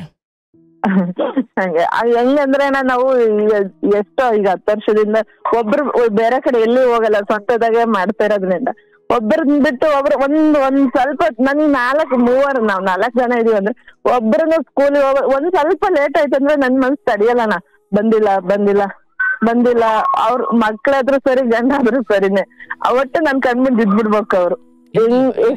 ಬಾಂಧವ್ಯ ಕಟ್ಟಿಕೊಂಡ್ರೆ ಹೆಣ್ಮಗಳಾಗಿ ಅದು ನಿನ್ನ ಪ್ರಾಮಾಣಿಕತೆ, ನಿನ್ನ ಪತಿವ್ರತೆತನ, ಅದು ಧರ್ಮ, ಅದನ್ನು ಹಾಗೆ ಮುಂದುವರಿಸ್ಕೊಂಡು ಹೋಗು. ಆದರೆ ಗಂಡನ ವಿಚಾರದಲ್ಲಿ ಹೆಚ್ಚು ನಂಬಿಕೆ ನೋಡುವ, ನಂಬಿಕೆಯಿಂದ ಅವರು ಶುದ್ಧದಲ್ಲಿದ್ದಾರೆ ಅಂತ ನಂಬು, ಆದರೆ ಇದರಿಂದ ನೀನೇ ಹೆಚ್ಚು ಆರೋಗ್ಯವಂತಳಾಗಿರ್ತೀಯ. ಹೌದು, ಅದು ಕರೆಕ್ಟ್. ನಾನ್ ಕರೆಕ್ಟ್ ಆಗಿದ್ರೆ ಅವ್ರ ಮೂವರು ಕರೆಕ್ಟ್ ಆಗಿರ್ತಾರೆ. ಖಂಡಿತ ಇರುತ್ತೆ. ನೀನು ಇದೇ ಗೊಂದಲವನ್ನು ಇಟ್ಕೊಂಡು ನಾಳೆ ದಿನ ಏನೋ ಒಂದು ಕೆಟ್ಟ ಗಳಿಗೆಯಲ್ಲಿ ಇವೆಲ್ಲ ಮಾತುಗಳು ಹೊರಗಡೆ ಬರ್ಲಿಕ್ಕೆ ಶುರುವಾಯ್ತವೆ. ಓ ನೀನ್ ಅವತ್ತು ಅವಳ ಜೊತೆ ಹೋಗಿ ಮಲಗ್ದವನಲ್ವಾ, ಅದಲ್ವಾ ಅಂದ್ಬಿಡ್ತೇನೆ. ನನ್ಗೆ ಸ್ವಲ್ಪ ಎಲ್ಲ ಟೆನ್ಷನ್, ಈಗ ಎಲ್ಲ ಜವಾಬ್ದಾರಿ ನಂದೇ. ಹಾಳು ಮಾಡ್ಕೊಳ್ಳೋಕೆ ಇವೆಲ್ಲ ಮಾಡ್ಕೊಳ್ತೀರ ಅಷ್ಟೇ, ಮಕ್ಳಿದಾವೆ, ಹಾಗಾಗಿ ಬಂದ್ಬಿಟ್ಟಿದ್ದೀರಿ. ಇವನ್ನೆಲ್ಲ ಏನು ಗೊತ್ತಾಗ್ದಿರೋ ಸಮಯ ಅಲ್ಲ. ಬಟ್ ಹೆಣ್ಣು ಮಕ್ಳು ತೀರಾ ಹೆಂಗಿರ್ಬೇಕು ಅಂದ್ರೆ ಒಂದು ಹಂತ ಆದ್ಮೇಲೆ ಅಯ್ಯೋ ಆತ ಎಲ್ಲ ಆಗಿದೆ, ಈಗ ಒಂದು ಹಂತಕ್ಕೆ ಬಂದಿದ್ದೀವಿ, ಈಗ ಆತ ಏನು ನಂಬಿಕೆ ಇಡೋಣ, ಅದನ್ನ ಮೀರಿ ಏನೋ ಮಾಡ್ತಾನೆ ಅಂದ್ರೆ ಅದನ್ನ ಭಗವಂತಿಗೆ ಬಿಡೋಣ, ನಾನೀಗ ಸಂಸಾರ ಮಕ್ಕಳನ್ನ ನೋಡ್ಕೊಂಡು ಮುಂದುವರಿಯೋಣಪ್ಪ ಅಂದರೆ ತೀರಾ ಅವನು ಬದಲ ಆಗ್ತಾನೆ ಇಲ್ಲ ಸರ್ ಅನ್ನೋ ಹೆಣ್ಮಕ್ಳಿಗೆ ಇದನ್ನು ಹೇಳ್ಬೋದು. ಬಟ್ ಇಲ್ಲ ಅಂತ ಏನೂ ನಡೆದೇ ಇಲ್ಲ ಅಂದಾಗ ಆ ಮಾತನ್ನು ನಾನು ಬಳಸಲ್ಲ. ಹಾಗಾಗಿ ಅವರು ಧರ್ಮದಲ್ಲೇ ಇದ್ದಾರೆ. ನೀವು ಕನಸಲ್ಲಿ ಬಂದ ಈ ವಿಚಾರ, ಅದೇ ಹೇಳಿದ್ನಲ್ಲ, ಕನಸಲ್ಲಿ ಬಂದು ರಾಜಂಗೋಸ್ಕರ ಗಂಡನ ಬಿಟ್ಟು ಹೋದ್ರೆ ಭಾಳ ಆಗ್ಬಿಡುತ್ತೆ. ಆಮೇಲೆ ಅದು ಕನಸಲ್ಲಿ ಬಂದ ವಿಚಾರಗಳಿಗೆ ಎಷ್ಟು ಎಚ್ಚರದಲ್ಲಿ ಕಣ್ಣು ಮುಂದಿರೋ ಆರೋಗ್ಯವಂತಳಾಗಿರೋ, ಇನ್ನೂ ಆರೋಗ್ಯವಂತನಾಗಿರೋ ಗಂಡನನ್ನ ಕನಸಲ್ಲಿ ಬಂದು ವಿಚಾರ ಇಟ್ಟುಕೊಂಡು ಎಚ್ಚರದಲ್ಲಿ ಗಂಡನಿಗೆ ತೊಂದರೆ ಕೊಡ್ತೀನಿ ಅಂದ್ರೆ ಅದು ಮನುಷ್ಯತ್ವ ಆಗ್ಲಿಕ್ಕಿಲ್ಲ. ತೊಂದರೆ ಕೊಟ್ಟಿಲ್ಲ, ಬಟ್ ಇದು ಬರಬಾರ್ದು ಇವೆಲ್ಲ ಯೋಚನೆಗಳು. ನಿನ್ನ ಕಣ್ಣಾರೆ ಕಂಡ್ರೆ ನೀನು ಸಾಕ್ಷಿ ಸಮೇತ ಹೇಳ್ಬೋದು ಹಿಂಗೆ ಮಾಡ್ದಲ್ಲಪ್ಪ ಅಂತ. ಅವಾಗಲೂ ಅಷ್ಟೇ, ಈಗ ಹೊಡೆದೋ ಈಗ ನಾನು 3 ತಿಂಗಳು ಮನೆ ಬಿಟ್ಟು ಹೋದ್ರು ಕೂಡ ಅಯ್ಯೋ ನನ್ನ ಹೆಂಡತಿ ಬರ್ತಾಳಪ್ಪ ಅಂತ ಕಾದ್ರೆ ಅದು ಪ್ರೀತಿ. ಅಯ್ಯೋ ಹೋಗೇಳೆ ಅವ್ಳು ಬರೋ ಅಷ್ಟರಲ್ಲಿ ಏನೇನೋ ತಪ್ಪು ಮಾಡ್ಕೊಂಡ್ಬಿಡೋಣ ಅಂದ್ರೆ ಅದು ಹೇಳ್ತಾನೆ ಏನವ ಪ್ರಯೋಜನ. ಹಾಗಾಗಿ ಅವ್ರವ್ರ ನಿಯತ್ತನ್ನು ಅವ್ರಿಗೆ ಬಿಡಬೇಕು, ಬಟ್ ನನ್ನ ನಿಯತ್ತನ್ನು ನಾನು ಕಾಪಾಡ್ಕೊಳ್ಬೇಕು. ನಂಬಿಕೆ ಅಂದ್ರೆ ಅವ್ರಿಗೆ ಹುಚ್ಚು ಅಂದ್ರೆ ಒಂದು ದೇವ್ರಲ್ಲ, ನಮ್ ಪ್ರತಿ ನಾನು ಬಯಸಿರ್ತೀವಿ ಒಳ್ಳೆ ಸ್ವಾಮಿ ಇರ್ತಾರೆ ಎಲ್ಲ ತರ ಪ್ರತಿ ಒಂದು ಸಿದ್ದರೂಢ ಆಗ್ಲಿ, ಮತ್ತೆ ಎಷ್ಟು ದೇವ್ರ ನಮ್ದು ಮತ್ತೆ ಬಸವಣ್ಣ ಪ್ರತಿ ಒಂದು ದೇವ್ರು ಅಣ್ಣ ಬೆಳಗ್ಗೆ ಆಯ್ತಂದ್ರೆ ಸಾಕು ಅಷ್ಟು ಕೇಳ್ತಾರಂದ್ರೆ ಅಷ್ಟು ಕೇಳ್ತಾರಣ್ಣ ಅವ್ರು. ನಿಮ್ದು ಕೇಳಿ ಬಿಡವ ಅದೇ ಅಂತೀನಿ ಅಂದ್ರೆ ಅಷ್ಟು ಇದಾರಣ್ಣ ಅವ್ರು. ಅಷ್ಟು ಪ್ರತಿ ಒಂದು ಅವ್ರು ಬೇರೆ ತರ ಓದಿಲ್ಲ ಅಂದ್ರೂ ಚೆನ್ನಾಗ ನಾಲೆಡ್ಜ್ ಐತೆ, ಅದನ್ನ ಬಳಸ್ಕೊಳಲ್ಲ ಅಷ್ಟೇ. ಮಹಾತ್ಮರ ಮಾತುಗಳನ್ನು ಕೇಳಲಿಕ್ಕೆ ಒಂದು ಯೋಗ ಬೇಕವ. ಅಯ್ಯೋ ಅಣ್ಣ ಕೇಳ್ತಾರ ಅಂದ್ರೆ ಅಣ್ಣ ಹಗ್ಲು ರಾತ್ರಿ ಕೇಳ್ತಾರೆ. ಹೌದು, ಫೋನ್ ಇರುತ್ತೆ, ಫೋನಲ್ಲಿ ಕರೆನ್ಸಿ ಇರುತ್ತೆ, ಕೇಳೋಕ್ ಸಮಯ ಇರುತ್ತೆ, ಆದ್ರೆ ಏನೇನೋ ಕೇಳ್ಕೊಂಡ್ ಕೂತ್ಕೊಳ್ಳೋ. ಆದ್ರೆ ಈ ಕಡೆ ಇದನ್ನ ಸರ್ಚ್ ಮಾಡಿ ಅಥವಾ ಇದ್ರ ಕಡೆ ಗಮನ ಕೊಟ್ಟು ಒಂದ್ ಅರೆಗಳಿಗೆ ಕೇಳ್ಕೊಂಡು ಕೂರ್ಬೇಕಂದ್ರೆ ನನ್ನ ಆತ್ಮ ಶುದ್ಧತೆಯ ಕಡೆ ಹೊರಟಿರ್ಬೇಕು, ಇಲ್ಲ ನನ್ನ ಆತ್ಮ ಶುದ್ಧವಾಗಿರ್ಬೇಕು. ಆಗ ಮಾತ್ರ ವಿಚಾರಗಳು ಕಿವಿಗೆ ಬೀಳ್ತವೆ. ಅಷ್ಟೊತ್ತು ಕೇಳಿಸ್ಕೊಳ್ಳುವಷ್ಟು ಸಮಾಧಾನ, ಶಾಂತತೆ ಮನುಷ್ಯನಿಗೆ ಬರುತ್ತೆ. ಯಾಕಂದ್ರೆ ಎಲ್ಲರ ಫೋನಲ್ಲೂ ಈ ಹುಡುಕಿದ್ರೆ ಸಿಗುತ್ತವ, ಆದ್ರೆ ಕೆಲವರು ಮಾತ್ರ ಯಾಕೆ ನೋಡ್ತಾರೆ. ಆ ಕಡೆ ಬರಬೇಕು ಅಂದ್ರೆ ಒಂದು ಜೀವನದ ಸತ್ಯದ ಅರಿವಾಗಬೇಕು. ನೋವು ತಿಂದು, ಒಂದಷ್ಟು ಪೆಟ್ಟು ತಿಂದು ಆಮೇಲೆ ಈ ಮಹಾತ್ಮರ ಮಾತುಗಳ ಕಡೆ ಬರ್ತವೆ. ಹಾಗಾಗಿ ಅದನ್ನು ಕೇಳ್ತವ್ರೆ ಅಂದರೆ ಆ ಮನೆಯಲ್ಲಿ ನೀನು ಪೂಜೆ 100 ಸತ್ಯನಾರಾಯಣ ಪೂಜೆ ಮಾಡಿಸೋದು ಒಂದೇ, ಮತ್ತು ಸದಾಕಾಲ ಮಹಾತ್ಮರ ಮಾತುಗಳು ಆ ಮನೆಯಲ್ಲಿ ಓಡ್ತಾ ಇರೋದು ಒಂದೇ. ಒಂದು ಧನಾತ್ಮಕ ಶಕ್ತಿ ರೂಪುಗೊಳ್ಳುತ್ತೆ ಅಲ್ಲಿ. ಹೌದಣ್ಣ, ಅದಂತೂ ಕರೆಕ್ಟ್ ಅಣ್ಣ. ಯಾಕಂದ್ರೆ ಇವಾಗ ನಿಮ್ ಚಾನಲ್ ಕೇಳಿನೇ ಅವ್ರು ಏನ್ ಕೇಳ್ತಿ ಅಂದರು, ಇವಾಗ ನಿಮ್ದೇ ಕೇಳ್ತಾರೆ. ಬೆಳಿಗ್ಗೆ ಆಯ್ತು ಅಂದ್ರೆ ಸಾಕು, ಸಾಯಂಕಾಲ ಆಯ್ತು ಅಂದ್ರೆ ಸಾಕು, ನೈಟ್ ಮಲಿಕೆಣಕಾರ ಆನ್ ಮಾಡಿ ಇಟ್ಕೊಂಡ್ರೆ ಸಾಕದು. ಅದು ಅದ್ರ ಪಾಡಿಗೆ ಅದ್ರ ಒದರ್ತಾ ಇರುತ್ತೆ, ಇವ್ರು ನಿದ್ದೆ ಹೋಗಿರ್ತಾರ. ಇವೆಲ್ಲ ನೋಡುವ, ಯಾವುದನ್ನ ನೀವು ಕಿವಿ ಒಳಗಡೆಯಿಂದ ಯಾವುದನ್ನ ಕಿವಿ ಮೂಲಕ ಕೇಳಿಸ್ಕೊಳ್ತೀರ ಅದೇ ನಿಮ್ಮ ಬಾಯಿ ಮೂಲಕ ಹೊರಗಡೆ ಬರುತ್ತೆ. ನಿಮ್ಮ ಮಕ್ಕಳಿಗೆ ಒಂದು ವೇಳೆ ಕೆಟ್ಟ ಹಾಡುಗಳು ಸೇರಿಸಿ ಅವ್ರು ನಾಡಿದ್ದಿಂದ ಅದ್ರೊಳಗೆ ಬಂದ ಕೆಲವು ಪದಗಳನ್ನು ಉಚ್ಚಾರ ಮಾಡ್ಲಿಕ್ಕೆ ಶುರು ಮಾಡ್ತಾರೆ. ಹೌದು, ನನ್ ಮಗನೇ ಅಂತದಮ್ಮ, ಇವತ್ತು ಗುರುಜಿಯರ್ ಬರ್ತಾರೆ, ಕಾಲ್ ಮಾಡಮ್ಮ, ಮೆಸೇಜ್ ಮಾಡಮ್ಮ ಅಂತಂದು ನನ್ ಮಕ್ಕಳೇ ಹೇಳ್ತಾರೆ. ಅವ್ರೊಂದು ಇಲ್ಲ ಇವತ್ತೈತು ನೋಡಮ್ಮ, ನಾನೊಂದ್ ಮರ್ತಿರ್ತೀನಿ, ಇಲ್ಲಮ್ಮ ಇವತ್ತೈತೆ ನೋಡು, ನೋಟಿಫಿಕೇಶನ್ ಬಂದೈತೆ ಆನ್ ಮಾಡು, ಟಿವಿ ಸರ್ಚ್ ಮಾಡು, ನಾವು ನೋಡ್ತೀವಿ ಅಂತಾರೆ ಅವರು. ಮಕ್ಕಳಿಗೆ ಅಂದ್ರೆ ಸಂಸ್ಕಾರ ಈ ನಮ್ಮ ಮಾತು ನೇರವಾಗಿ ಅವ್ರ ಕಿವಿಗೆ ಬೀಳದೆ ಹೋದ್ರು ನೀವು ಕೇಳಿರ್ತೀರಲ್ವಾ, ಮಕ್ಕಳ ಹಿಂಗಿರ್ಬೇಕು, ಮಾತು ಹಿಂಗಿರ್ಬೇಕು. ನೋಡುವ, ಜಗತ್ತಲ್ಲಿ ನೀವು ಮಕ್ಕಳಿಗೆ ಏನು ಕಲಿಸ್ಕೊಡ್ತಿರೋ ಬಿಡ್ತಿರೋ, ಚೆನ್ನಾಗಿ ಒಳ್ಳೆಯ ರೀತಿ ಮಾತಾಡೋದನ್ನು, ಒಬ್ಬರನ್ನು ಗೌರವಿಸೋದನ್ನು, ಹಿತವಾದ ಮಾತು, ಮಿತವಾದ ಮಾತು, ಸಿಹಿಯಾದ ಮಾತು, ಸತ್ಯವಾದ ಮಾತು. ಮಾತು ಬಲ್ಲವನಿಗೆ ಜಗಳವಿಲ್ಲ, ಊಟ ಬಲ್ಲವನಿಗೆ ರೋಗವಿಲ್ಲ. ಅಂದರೆ ಮಾತು ಬಲ್ಲವನಿಗೆ ಅಂದರೆ ಮಾತಾಡೋರೆಲ್ಲ ಜಗಳದಿಂದ ಪಾರಾಗ್ತಾರೆ ಅಂತಲ್ಲ, ಮಾತಿಂದ ಜಗಳ ಮಾಡ್ಕೊಂಡವ್ರು ತುಂಬ ಜನ ಇದ್ದಾರೆ. ಆದರೆ ಅದರ ಅರ್ಥ ಎಲ್ಲಿ ಮಾತಾಡಬೇಕು, ಎಷ್ಟು ಮಾತಾಡಬೇಕು, ಹೇಗೆ ಮಾತಾಡಬೇಕು, ಏನನ್ನು ಮಾತಾಡಬೇಕು, ಮಾತು ಬಲ್ಲವದು ಅಂದರೆ ಮಾತು ಬಲ್ಲದು ಅನ್ನೋ ಅದರ ಅರ್ಥ. ಅಥವಾ ಮಾತು ಬಲ್ಲವನು ಅಂದರೆ ಬರೀ ಮಾತಾಡೋಕೆ, ಬರೀ ಸುಮ್ಮನೆ ಎಮ್ಮೆ ಗಂಜಲ ಹುಯ್ದಂಗೆ ಮಾತಾಡೋದು ಅಂತ ಅಲ್ಲ, ಎಲ್ಲಿ ಹೇಗೆ ಎಷ್ಟು ಏನು ಇದನ್ನು ಮಾತಾಡೋದು. ಅದಕ್ಕೆ ನಿಮ್ಮ ಮಕ್ಕಳಿಗೆ ಒಳ್ಳೆ ರೀತಿಯಲ್ಲಿ ಮಾತಾಡೋದು, ಯಾರಿಗೂ ನೋವಾಗದಂತೆ, ಕೆಟ್ಟ ಶಬ್ದಗಳನ್ನು ಬಳಸದಂತೆ, ಅಯ್ಯ ಅಪ್ಪ ಅನ್ನೋ ಮಾತುಗಳನ್ನು ಕಲಿಸಿಕೊಟ್ರೆ ನೀವಿದ್ರೂ ಇಲ್ಲದೆ ಹೋದ್ರು ಅವರೆಲ್ಲೋ ನೆಮ್ಮದಿಯಾಗಿ ಜೀವನ ಮಾಡ್ತಾರೆ. ಹೌದಣ್ಣ, ನನ್ಗೆ ಅದೇ ಒಂದು ಆಸೆ ಅಣ್ಣ. ಅವ್ರನ್ನೊಂದು ನಾನಾದ್ರೂ ಓದಿಲ್ಲ, ಅವ್ರಿಗೆ ಒಂದು ಓದಿ ಒಳ್ಳೇದೊಂದು ನೆಲೆ ಅಂತ ಕೊಡ್ಬೇಕು ಅನ್ನೋದೇ ಒಂದು ಇರೋದು. ಅದು ಓದು ಒಂದು ಕಡೆ, ಆದ್ರೆ ಮನೆಯಲ್ಲಿ ನಾವ್ ಹೇಳ್ಕೊಡ್ಬೇಕಾಗಿರೋದು ಸಂಸ್ಕಾರ ಕಲ್ಸೋದನು. ಹೌದು ಅಣ್ಣ. ಅಯ್ಯ ಅಪ್ಪ ಒಂಚೂರು ಬಾರಪ್ಪ, ಅಣ್ಣ ಬಾರಣ್ಣ, ಅಣ್ಣ ನನ್ನ ಹಣ, ನನ್ನ ಅಧಿಕಾರ ಬಂದ್ಬಿಡುತ್ತೆ. ಎಂತ ಭಿಕ್ಷುಕನಿಗೂ ಎಲ್ಲ ಮನುಷ್ಯನಿಗೂ, ಎಂತ ಭಿಕ್ಷುಕನಿಗೂ ಒಂದು ಯೋಗ. ಎಲ್ಲೋ ಭಿಕ್ಷೆ ಪೇಪರ್ ಆಯೋ ಸಮಯದಲ್ಲಿ, ಆ ಚಿಂದಿ ಆಯೋ ಸಮಯದಲ್ಲಿ ಅವನಿಗೊಂದು 2 ಕೋಟಿ ರೂಪಾಯಿ ಸಿಕ್ಬಿಡ್ಬೋದು ಏನೋ. ಯಾರೋ IT ರೈಡ್ಗೆ ಎದುರಿ ಎಲ್ಲ ಹಣ ಎಷ್ಟು ಹೋಗ್ಬಿಟ್ಟಿರ್ತಾನೆ. ಅಂದರೆ ಒಬ್ಬ ಭಿಕ್ಷುಕನಿಗೂ ಯೋಗ ಬರುತ್ತೆ. ಆದರೆ ಒಳ್ಳೆ ವ್ಯಕ್ತಿತ್ವ ಅದು ಹಣಕ್ಕೆ ಸಂಬಂಧಿಸಿದ್ದಲ್ಲ. ನೋಡ್ರಪ್ಪ, ಇವತ್ತು ನಮ್ಮ ಬದುಕು ಹಿಂಗಿದೆ, ನಾಳೆ ಇದಕ್ಕಿಂತ ಉತ್ತಮ ಆಗ್ಬೋದು ಅಥವಾ ಇದಕ್ಕಿಂತ ಕಡಿಮೆ ಹೋಗ್ಬೋದು. ಅದು ಭಗವಂತನ ಇಚ್ಛೆ. ಕೆಲವೊಮ್ಮೆ ನಮ್ಮ ಪ್ರಯತ್ನ ಕಷ್ಟ ಇದ್ರೂ ಕೂಡ ನಾವು ಪಾತಾಳಕ್ಕೆ ಹೋಗ್ಬಿಡ್ತೀವಿ. ಹಾಗಾಗಿ ಹೆಂಗಾದ್ರೂ ಮಕ್ಕಳೇ ಬಾಯಿ ಮೂಲಕ, ಅಂದರೆ ನಮಗೆ ಬಂದ ಕಷ್ಟಗಳಿಗೋಸ್ಕರ ನಾವು ಸಿಕ್ದವ್ರ ಮೇಲೆ ರೇಗೋದಿದೆಯಲ್ಲ, ಇದು ಕೆಟ್ಟ ವ್ಯಕ್ತಿತ್ವ. ಬೇಡ ಕಣ್ರಪ್ಪ. ಅಪ್ಪ ಅಮ್ಮನನ್ನು ಗೌರವಿಸುವ ಮಕ್ಕಳು, ಶಾಲೆಯಲ್ಲಿ ಗುರುವನ್ನು ಗೌರವಿಸುವ ಮಕ್ಕಳು, ಅಜ್ಜಿ ತಾತರನ್ನು ಗೌರವಿಸುವ ಮಕ್ಕಳು. ಈ ಗೌರವಿಸುವ ಮಕ್ಕಳಲ್ಲಿ ವಿದ್ಯೆ ಕಡಿಮೆ ಆದರೂ ಪರವಾಗಿಲ್ಲ, ಅವರು ಎತ್ತವರಿಗೆ ಎಂದೂ ಕಣ್ಣೀರು ಹಾಕ್ಸೋದಿಲ್ಲ. ಈ ರೀತಿಯ ಮಕ್ಕಳು ಮನೆಯೇ ಮೊದಲ ಪಾಠಶಾಲೆ. ನಾವೇನು ಕಷ್ಟಪಡ್ತಾ ಇದ್ದೀವಿ, ಏನು ಬದುಕು ನಡೀತಾ ಇದೆ, ನಾವು ಹೆಂಗೆ ಬಂದೋ, ಇವೆಲ್ಲವನ್ನು ಬಿಡುವಾದಾಗ ಹೇಳಿ ಹೇಳಿ ಹೇಳಿ ನಿನ್ನ ತಂದೆ ಹಿಂಗೆ ಕಷ್ಟಪಟ್ಟರು, ನಾವು ಹಿಂಗೆ ಕಷ್ಟಪಟ್ಟು, ಹಿಂದೆ ಹಿಂಗಿತ್ತು ಅಂದರೆ ಕೆಟ್ಟದ್ದು ಬೇಡ. ಬಟ್ ಅವರು ನಿಮ್ಮ ಚಿಕ್ಕಪ್ಪ ಹಿಂಗಂದ್ರೆ ಹಂಗಂದ್ರೆ ಹಿಂಗಂದ್ರೆ ಯಾರ ಬಗ್ಗೆ ಏನು ಹೇಳ್ಕೊಡ್ಬಾರ್ದು. ಆದ್ರೆ ಪಟ್ಟ ಕಷ್ಟಗಳ ಬಗ್ಗೆ ಹೇಳಿದ್ರೆ, ಅಯ್ಯೋ ಆ ಮಕ್ಕಳಲ್ಲಿ ಯಾರೋ ಹೀರೋನೋ ಹೀರೋಯಿನ್ನೋ ಕ್ರಿಕೆಟರೋ ಇನ್ಯಾರೋ ಸ್ಫೂರ್ತಿ ಆಗೋದಕ್ಕಿಂತ ನನ್ನ ತಂದೆ ತಾಯಿನೇ ನನಗೆ ಸ್ಫೂರ್ತಿ ಅನ್ನಿಸ್ಬೇಕು ಅಂದ್ರೆ ಕತೆ ಕೂರಿಸ್ಕೊಂಡು ಹೇಳಿರ್ಬೇಕು. ಏನು ಗೊತ್ತಿಲ್ಲ ಹೆಂಗ್ ಸ್ಫೂರ್ತಿ ಆಗ್ಲಿಕ್ಕಾಗುತ್ತೆ? ನಾವ್ ಏನ್ ಮಾಡ್ತೀವಿ ಅಣ್ಣ, ನಾವ್ ನೈಟ್ ಊಟ ಮಾಡಕ್ರೆ ನಾವ್ ಮುಂಚೆಯಿಂದ ಕಷ್ಟದಿಂದಾನೇ ಬಂದಿರೋದು ಅಣ್ಣ. ನಾವೇನ್ ದೊಡ್ಡ ಶ್ರೀಮಂತರಲ್ಲ. ನಾನು ನೆನ್ಸ್ಕೊಂಡೆ ಊಟ ಮಾಡೋದು ಅಣ್ಣ. ನಾವೆಲ್ಲ ಫಸ್ಟಿಗೆ ನಾವ್ ಊರಲ್ಲಿ ಎದ್ದಾಗ ತಂಗ್ಳದೆಲ್ಲ ಹಾಕೊಂಡು ಹೊಲದ ಕೂಲಿ ಕೆಲ್ಸಕ್ಕೆಲ್ಲ ಹೋಗ್ತಾ ಇದೀವಿ. ನಮ್ ಮಕ್ಳಿಗೆ ಅದನ್ನೇ ಹೇಳೋದು ಅಣ್ಣ. ಇವಾಗ ನೀವ್ ಇಷ್ಟು ಆರಾಮಾಗಾದ್ರೂ ಊಟ ಮಾಡ್ತೀರಾ, ನಾವೆಲ್ಲ ಆತರ ಈಗಾದ್ರೂ ನಿಮಗ್ ಬಿಸಿ ಬಿಸೋದಿರುತ್ತೆ. ನಾವ್ ತಂಗ್ಳದೆಲ್ಲ ಹಾಕೊಂಡು ಬಿಸ್ಲಾಗೆಲ್ಲ ಕೆಲ್ಸ ಮಾಡಿದೀವಿ. ನಿಮ್ಗೆ ಈ ತರ ಬೇಡ ಅಂತಂದ್ರೆ ಕಷ್ಟ ಸುಖ ಎರಡೂ ಇರ್ಬೇಕು ನಿಮಗೆ ಅಂತಾನು ಅದನ್ನೇ ಹೇಳೋದು ಅಣ್ಣ ಅವ್ರಿಗೂ. ಇರ್ಲವ, ನೀವು ಒಳ್ಳೇದು ಮಾತಾಡಿದ್ರೆ ಅವರು ಒಳ್ಳೇದು ಮಾತಾಡ್ತಾರೆ. ನೀವು ಒಳ್ಳೇದು ಅಂದ್ರೆ ನೀವು ನೋಡಿ TV ಕನೆಕ್ಟ್ ಮಾಡಿ ನಾವು ಇದನ್ನು ನೋಡ್ತೀವಿ. ವಿಷಯ ಕೆಲವೊಮ್ಮೆ ಆ ಮಕ್ಕಳ ವಯಸ್ಸಿಗೆ ಮೀರಿದ್ದಿರ್ಬೋದು, ಆದರೆ ಎಂಡಲ್ಲಿ ಹೇಳೋ ಕೆಲವು ವಿಚಾರಗಳು ಆ ಮಕ್ಕಳಿಗೆ ಒಳ್ಳೇದೇ ಆಗುತ್ತೆ. ಸತ್ಸಂಗಗಳು ಅಂತ ಬರುತ್ತೆ ಪ್ರತಿ ಮಂಗಳವಾರ, ಅದರಲ್ಲಿ ಪುಟ್ಟ ಪುಟ್ಟ ಕಥೆಗಳಿರ್ತವೆ, ಅದನ್ನು ಕೇಳಿಸಿ. ಅಥವಾ ಸಿದ್ದೇಶ್ವರ ಸ್ವಾಮೀಜಿಗಳದ್ದು ಒಳ್ಳೊಳ್ಳೆ ಕಥೆಗಳಿದ್ದಾವೆ. ಅಥವಾ ನಮ್ಮನೆಗೆ ಆಗ್ತಾನೆ ಇರ್ತಾರಣ್ಣ ಸ್ವಾಮಿಯರ್ದು. ಬೆಳಗ್ಗೆ ಆಯ್ತಂದ್ರೆ ನಮ್ಮನೆಗೆ ಬಸವಣ್ಣರ್ದು, ಸಿದ್ದಾರೂಢ ಸ್ವಾಮಿಯರ್ದು, ಆಮೇಲೆ ಇನ್ನೂ ಅವ್ರು ತುಂಬಾ ಜನರು ಕೇಳ್ತಾರಣ್ಣ. ನನ್ಗೆ ಈಗ ಹೆಸರು ನಿಮ್ ಹತ್ರ ಹೇಳಕ್ ಆಗ್ತಾ ಇಲ್ಲ. ನಮ್ಮ ಮಾಚಿದೇವ್ದು ಎಲ್ಲದೂ ಹಾಕ್ತಾರ ಅವ್ರು. ನಮ್ಮ ತಿಪ್ಪೇಸ್ವಾಮಿ ಪ್ರತಿ ಒಂದು ಹಾಕ್ತಾರಣ್ಣ. ಅವ್ರು ಒಂದ್ ದೇವ್ರು ಕೇಳಲ್ಲ ಅಂತಲ್ಲ, ಎಲ್ಲಾ ದೇವ್ರದೂನು ಅವ್ರ ಮೊಬೈಲ್ ಅಲ್ಲಿ ಇರುತ್ತೆ. ಮಹಾತ್ಮರ ಸಾಲಲ್ಲಿ ನಮ್ದು ಕೇಳ್ತೀರಾ ಅಂದ್ರೆ ನಮ್ ಭಾಗ್ಯ. ಹೌದು ಅಣ್ಣ, ಕನಕದಾಸಂದು ಪ್ರತಿ ಒಂದು ಕೇಳ್ತಾರಣ್ಣ ಅವರು. ಆಗ್ಲಿ ನೋಡಿ, ಅವರು ಒಳ್ಳೆ ಒಳ್ಳೆ ವಿಚಾರಗಳನ್ನು ಕೇಳ್ತಿದ್ದಾರೆ. ಅವರ ಆತ್ಮ ಬಹಳ ಶುದ್ಧವಾಗಿದೆ. ಇನ್ನು ಯಾವ ಗೊಂದಲವೂ ಇಲ್ಲವ, ಅಲ್ಲೇನೂ ಆಗಿಲ್ಲ. ಸೊ ಹಾಗಾಗಿ ಈ ವಿಚಾರವನ್ನು ಇಲ್ಲಿಗೆ ಬಿಟ್ಟು ಉಳಿದ ಧನಾತ್ಮಕ ವಿಚಾರಗಳ ಕಡೆ ಗಮನ ಕೊಡು. ನಿನ್ನ ಯೋಚನೆ ಅಥವಾ ನಿನ್ನ ಮನಸ್ಸು ಅನ್ನೋದು ಅದು ಜೇನುಗೂಡ ಆಗಬೇಕು. ಅಲ್ಲಿ ಸುಂದರವಾದ ಹೇಗೆ ಜೇನು ಹುಳುಗಳು ಹೂವಿನಿಂದ ಮಕರಂದವನ್ನು ಹೀರಿ ಒಂದು ಕಡೆ ತಂದು ಜೇನುತುಪ್ಪ ಮಾಡ್ತವೆ, ಹಾಗೆ ಎಲ್ಲ ಕಡೆ ಇರೋ ಒಳ್ಳೆಯದನ್ನು ಹೀರಿ ನನ್ನ ಮನಸ್ಸು ಜೇನುಗೂಡಾಗಬೇಕು.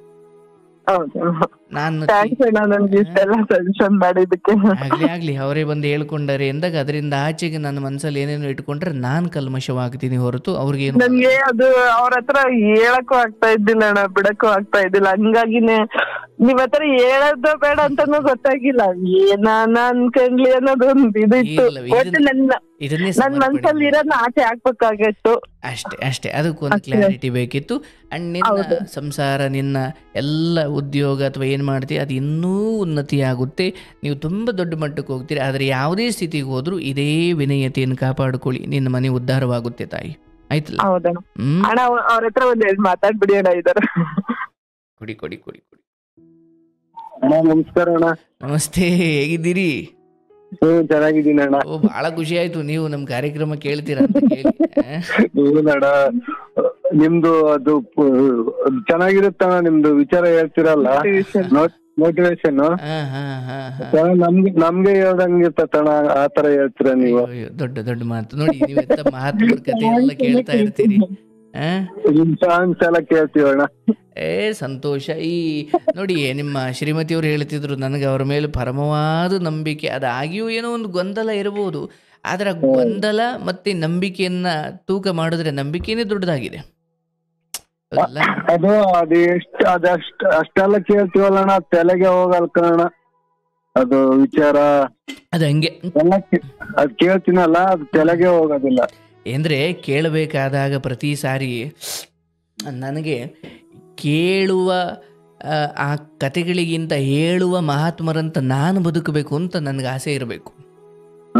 ಅವ್ರ ಕತೆ ಕೇಳೋದು ಆಮೇಲೆ ಆ ಮಹಾತ್ಮರಂತೆ ನಾವ್ಯಾಕೆ ಬದುಕೋಕಾಗಲ್ಲ ಅನ್ಬೇಕಂತೆ ನಾನು. ಯಾಕಂದ್ರೆ ನಾವು ಕಾವ್ಯ ಹಾಕೊಂಡು ಓಡಾಡೋದು ಬೇಡ, ನಾವು ಪ್ರವಚನ ಮಾಡೋದು ಬೇಡ, ತೊಂದರೆ ಇಲ್ಲ. ಆದರೆ ಯಾವುದು ನನ್ನ ಪಾಲಿಗೆ ಬಂದಿದೆ, ಅದು ನನ್ನ ಹೆಂಡತಿ, ನನ್ನ ಮಕ್ಕಳು, ನನ್ನ ಆಸ್ತಿ ಅಥವಾ ನಾನು ಅಡುಗೆ ಮಾಡ್ಕೊಂಡು ನನ್ನ ಗಾಡಿ, ನನ್ನದನ್ನು ಬಿಟ್ಟು ಇನ್ಯಾವುದಕ್ಕೆ ಆಸೆ ಪಟ್ಟರು ಅಲ್ಲಿಂದ ನನ್ನ ಅವನತಿ ಶುರು. ನಾನು ಅನ್ಬಾರ್ದು. ಅಂದ್ರೆ ನಾನು ಅನ್ನೋದಕ್ಕೆ ನಾನೇ ಶಾಶ್ವತವಲ್ಲ, ನಂದು ಅನ್ನೋದು ಏನ್ ಶಾಶ್ವತ? ಹಾಗಾಗಿ ಹೋಗೋದು ಹೌದು, ಒಂದು ದಿವಸ ಎಲ್ಲವನ್ನ ತೊರೆದು ಹೋಗು. ಈಗ ನಾನು ಈ ನಮ್ಮ ಕಾರ್ಯಕ್ರಮ 8 ಗಂಟೆಗೆ ಶುರು ಆಗಿಂದ ಮುಂಚೆ ನಮ್ಮವ್ವ ಬಾರಪ್ಪ ಊಟ ಮಾಡು, ಕಾರ್ಯಕ್ರಮ ಶುರುವಾಗುತ್ತೆ ಅಂತ ಕೆಳಗಡೆ ಊಟಕ್ಕೆ ಕರೆದಿದ್ರು. 7:30 ಊಟ ಮಾಡೋದು ರೂಢಿ. ಊಟ ಮಾಡಬೇಕಾದ್ರೆ ನಾನು TV ನೋಡ್ತಾ ಇದ್ದೆ, ಅಲ್ಲಿ ನ್ಯೂಸ್ ಹಾಕಿದ್ರು. ಈ ತಮಿಳುನಾಡು ಮುಖ್ಯಮಂತ್ರಿ ಜಯಲಲಿತಾ ಅವರು ಸತ್ತು ಬಹಳ ವರ್ಷಗಳಾಗಿದೆ. ಅವರ ಒಂದಷ್ಟು ಅಕ್ರಮದ ಆಸ್ತಿ ಗಳಿಕೆ ಅಂತ ಕೋರ್ಟು ಒಂದಷ್ಟು ಸುಮಾರು 400 ಕೋಟಿಗಳಷ್ಟು, ಅಂದರೆ ಒಂದು 2,500 ಸೀರೆ, ಒಂದು 20-30 kg ಚಿನ್ನ, ಹಿಂಗೆ ಒಂದಷ್ಟು ಅವರ ಅಂದರೆ ಜಯಲಲಿತಾ ಅವರ ಒಂದಷ್ಟು ಆಸ್ತಿ, ಅಥವಾ ಆಸ್ತಿ ಅನ್ನೋದಕ್ಕಿಂತ ಈ ವಸ್ತುಗಳು, ಚಿನ್ನದ ಕಡಗ, ಚಿನ್ನದ ಸರ, ಚಿನ್ನದ ಬಳೆ, ಇವನ್ನೆಲ್ಲ ಅಕ್ರಮವಾಗಿ ಸಂಪಾದನೆ ಮಾಡಿದ್ದಾರೆ ಅಂತ CBIನವರು ಯಾರೋ ಅವ್ರ ವಶಕ್ಕೆ ತಗೊಂಡಿದ್ರು. ಅವರು ಸತ್ತು ಹೋದ್ರು. ಈಗ ಅದನ್ನೆಲ್ಲ ಸರ್ಕಾರದ ವಶಕ್ಕೆ ಕೊಟ್ಟಿದ್ದಾರೆ, ಅಂದರೆ ತಮಿಳುನಾಡು ಸರ್ಕಾರಕ್ಕೆ ಕೊಟ್ಟಿದ್ದಾರೆ. ಇದು ಸರ್ಕಾರಕ್ಕೆ ಸೇರಬೇಕು, ಇದು ಅದು ಅವಳ ಸಂಬಂಧಿಕರು ಯಾರೂ ಇಲ್ಲ ಅಂತ, ಆ ಮಹಾನುಭಾವೆ ಅವ್ರ ಸಂಬಂಧಿಕರು ಯಾರೂ ಇಲ್ಲ ಅಂತ. ಅಂದ್ರೆ ಆ ತಮಿಳುನಾಡು ಮುಖ್ಯಮಂತ್ರಿ ಆಗಿದ್ದ ಆ ತಾಯಿ ತುಂಬಾ ಜನರ ಮನಸ್ಸಲ್ಲಿ ಉಳಿದಿದ್ದಾರೆ.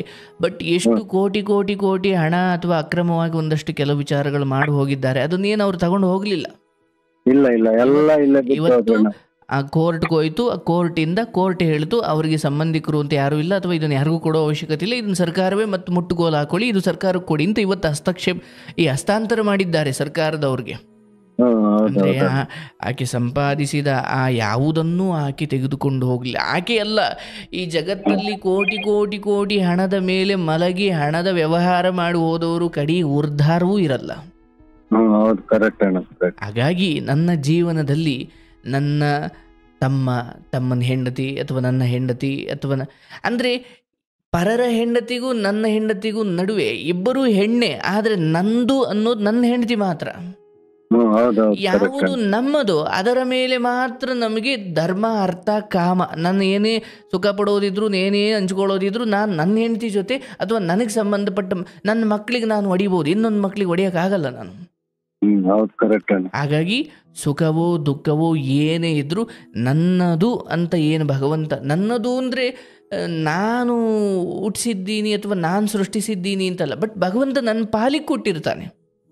ಈಗ ನಿಮ್ಮ ಹತ್ರ 100 ರೂಪಾಯಿ ಇದೆ, ಅದು ನಿಮ್ಮದೇ ಅಂತ ಮೇಲ್ನೋಟಕ್ಕೆ ಅನ್ಸಿದ್ರು, ಈ 5-10 ನಿಮಿಷಗಳ ಹಿಂದೆ ಅದು ಬೇರೆ ಜೇಬಲ್ಲಿತ್ತು. ಅಂದ್ರೆ ಒಬ್ರ ಕೈಯಿಂದ ಒಬ್ರ ಕೈಗೆ ಹೋಗ್ತಾ ಇರುತ್ತೆ. ಹಾಗೆ ಈ ಜನ್ಮದಲ್ಲಿ ನನಗೊಂದು ಹೆಂಡತಿ, ನನಗೊಂದು ಮಗು, ನಂದೊಂದು ಚಿಕ್ಕ ಆಸ್ತಿ, ನಂದು ಅಂತ ಒಂದು ಕೆಲವು ವಿಚಾರ ಇರ್ತವೆ. ಅದ್ರ ಮೇಲೆ ಮಾತ್ರ ನಮಗೊಂಚೂರು ಅಧಿಕಾರ ಇರುತ್ತೆ, ಅದನ್ನು ನಾವು ಅನುಭವಿಸ್ಬೋದು.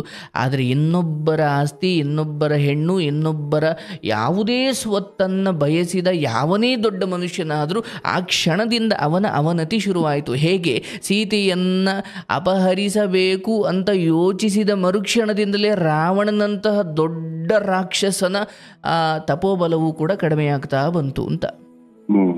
ಹಾಗಾಗಿ ಹೆಣ್ಣಿನ ವಿಚಾರದಲ್ಲಿ ತುಂಬ ಸೂಕ್ಷ್ಮ, ಅದು ಜನ್ಮ ಜನ್ಮಕ್ಕೂ ಕಾಡುತ್ತೆ. ಯಾವ ವಿಚಾರವನ್ನು ನೀವು ಮಾಡಿದ್ದೀರಾ ಅಂತ ಅಲ್ಲ, ಬಟ್ ಅದೊಂದು ಜ್ಞಾನ, ಅದೊಂದು ತಿಳುವಳಿಕೆ. ಬೆಳಗ್ಗೆ ಎದ್ದು ಭಗವಂತನನ್ನು ಸ್ಮರಣೆ ಮಾಡಿಕೊಂಡು ಎದ್ದು ನನ್ನ ಕೆಲಸ ನಾನು ಮಾಡಿಕೊಂಡು ನನ್ನ ಹೆಂಡತಿ ಮಕ್ಕಳಿಗೆ ಸಂತೋಷವನ್ನು ಕೊಟ್ಟುಕೊಂಡು ನಗ್ನಗ್ತಾ ಅವರವ್ರ ತಪ್ಪುಗಳನ್ನು ಕೆಲವೊಂದನ್ನು ಕ್ಷಮಿಸ್ತಾ ನನ್ನ ಕಾಯಕವನ್ನು ಮಾಡ್ತಾ ಮಧ್ಯಾಹ್ನ ಊಟ ಮಾಡಿಕೊಂಡು ಸಂಜೆವರೆಗೂ ಕೆಲಸ ಮಾಡ್ತಾ ಸಂಜೆ ಎಲ್ಲರ ಜೊತೆ ಕೂತು ಊಟ ಮಾಡಿ ಪರಮಾತ್ಮ ಈ ದಿನವನ್ನು ಚೆನ್ನಾಗಿಟ್ಟೆ ತಂದೆ ಅಂತ ಹೇಳಿ ಮಲ್ಕೊಂಡ್ರೆ ಮತ್ತು ಬೆಳಿಗ್ಗೆ ಮತ್ತು ಅದೇ ರೂಢಿ. ಅಂದರೆ ಈ ಮಧ್ಯದಲ್ಲಿ ಬೆಳಗ್ಗೆ ಎದ್ದು ರಾತ್ರಿ ಮಲಗುವ ಈ ಮಧ್ಯದಲ್ಲಿ ನನ್ನಿಂದ ಇನ್ಯಾರಿಗೂ ನೋವಾಗದಂತೆ ಈಗ ಹೆಂಡತಿ ನಂಬಿಕೆ ಇಟ್ಟೆಲ್ಲ ಹೋಗಿದ್ದಾಳೆ ಎಂದಾಗ ಆಕೆ ಬಂದರೂ ಆಕೆ ಪ್ರಾಣ ಕಳ್ಕೊಂಡು ಸತ್ತು ಹೋದರೂ ನನ್ನ ನಂಬಿಕೆ, ನನ್ನ ನಿಯತ್ ಹಂಗೆ ಇರಬೇಕು. ಮನೆ ಬಿಟ್ಟು ಹೋದ್ರಲ್ಲ, ಆಕೆ ಈ ಮಂಗಳ ಗ್ರಹಕ್ಕೆ ಹೋದರೂ ನನ್ನ ನಿಯತ್ ಹಂಗೆ ಇರಬೇಕು.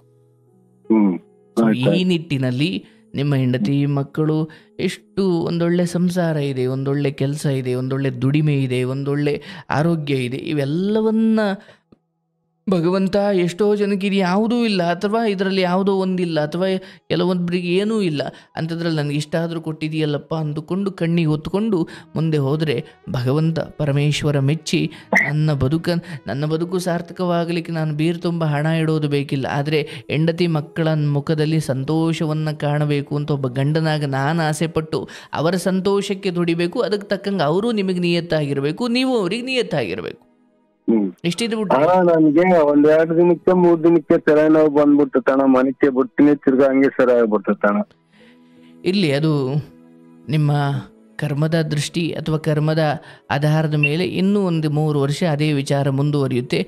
ಅಲ್ಲಿ ಆಸ್ಪತ್ರೆಗೆ ಸಾಧ್ಯವಾದರೆ ತೋರಿಸಿ. ಬಟ್ ಇಲ್ಲಿ ಈ ವಿಚಾರ ನಿಮ್ಮ ಹೆಂಡತಿಗೆ ಅದಲ್ದ್ರೆ ರೂಢಿ ಆಗ್ಬಿಟ್ಟಿದೆ. ಅವ್ರು ಯಾರು ಏನು ಬೈಯಲ್ಲ, ಯಾಕೆ ಹಿಂಗೆ ಮಲ್ಕೊಳ್ತೀಯ ಅಂತ, ಹೌದಲ್ಲ? ಬೈತಾರ? ಬೈತಾರಣ. ಯಾವಾಗನ್ನ ಸಿಟ್ಟು ಬಂದಾಗ ಅಂದ್ಬಿಡ್ತಾರೆ.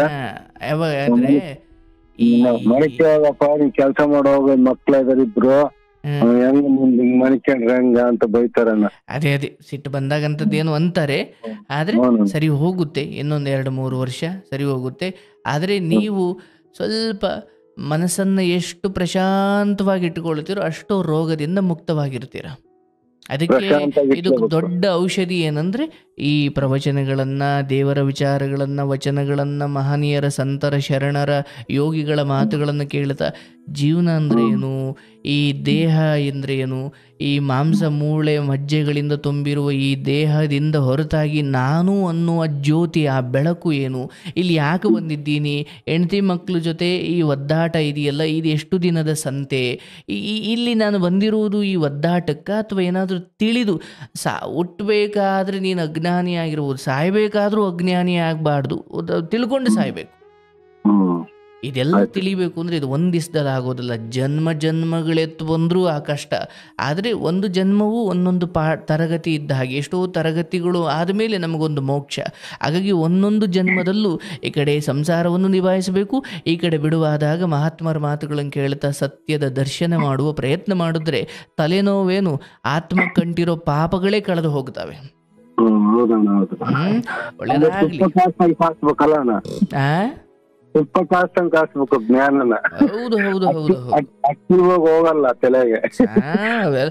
ಯಾವ್ದಾದ್ರು ಅಷ್ಟೇ, ನೀವು ಹೆಚ್ಚು ಆಸಕ್ತಿ, ಅದೇ ನಿಮ್ಮ ಹತ್ರ ಬಂದ್ಬಿಟ್ಟು ಯಾರೋ ಒಬ್ಬ ಏನೋ ನಿಮ್ಮದೇ ವಯಸ್ಸಿನ ನಿಮ್ಮ ಜೊತೆ ಆಡು ಬೆಳೆದವನು ಯಾವುದೋ ಒಂದು ಏಕೆ ಬೇರೆ ಹೆಣ್ಮಕ್ಳ ಬಗ್ಗೆ ಕೆಟ್ಟದಾಗ ಮಾತಾಡಿ ಅದು 10 ವರ್ಷ ಆದ್ರೂ ನೆನಪೇ ಇರುತ್ತೆ ನನಗೆ. ಒಳ್ಳೆ ವಿಚಾರಗಳು ಅಷ್ಟು ಬೇಗ ನೆನಪಿರಲ್ಲ. ಅದೇ ಇನ್ಯಾರ್ದೋ ಬಗ್ಗೆ ಬಂದು ಹೇಳಿದ ವಿಚಾರಗಳು ಹಂಗೆ ನೆನಪಿರ್ತಾವ ನಮಗೆ. ಹಾಗಾಗಿ ಈ ಮನುಷ್ಯನಿಗೆ ಒಂದು ಕೆಟ್ಟ ಕುತೂಹಲ ಇದೆ, ಇನ್ನೊಬ್ರು ಅದೇ ಸಿನಿಮಾ ನೋಡಿದ್ರೆ ನೆನಪಿರುವಷ್ಟು ಮೇಷ್ಟ್ರ ಪಾಠಗಳು ನೆನಪಿರಲ್ಲ ಮಕ್ಕಳಿಗೆ. ಹಂಗೆ ಉದ್ಧಾರವಾಗುವ ವಿಚಾರಗಳು ಹೃದಯಕ್ಕಷ್ಟು ಬೇಗ ಕೂರಲ್ಲ, ಅದಕ್ಕೊಂದು ತಪಸ್ಸು ಬೇಕು. ಅದಕ್ಕೇನು ತಪಸ್ಸು ಅಂದ್ರೆ ಏನು, ನಿರಂತರವಾಗಿ ನಾನು ಒಳ್ಳೆಯದನ್ನೇ ಕೇಳಬೇಕು. 10 ನಿಮಿಷ ಒಳ್ಳೆ ಪ್ರವಚನ ಕೇಳ್ಬಿಟ್ಟು 20 ನಿಮಿಷ ನಾನು ಕೆಟ್ಟದ್ದು ನೋಡಿದ್ರೆ 10 ನಿಮಿಷ ಒಳ್ಳೇದು ನಿಲ್ಲಲ್ಲ ಅಲ್ಲಿ. ಅದು ಪಥ್ಯ ರೋಗ ಬಂದ ಪಥ್ಯವಿರ್ತಾರೆ ಗೊತ್ತೇನು.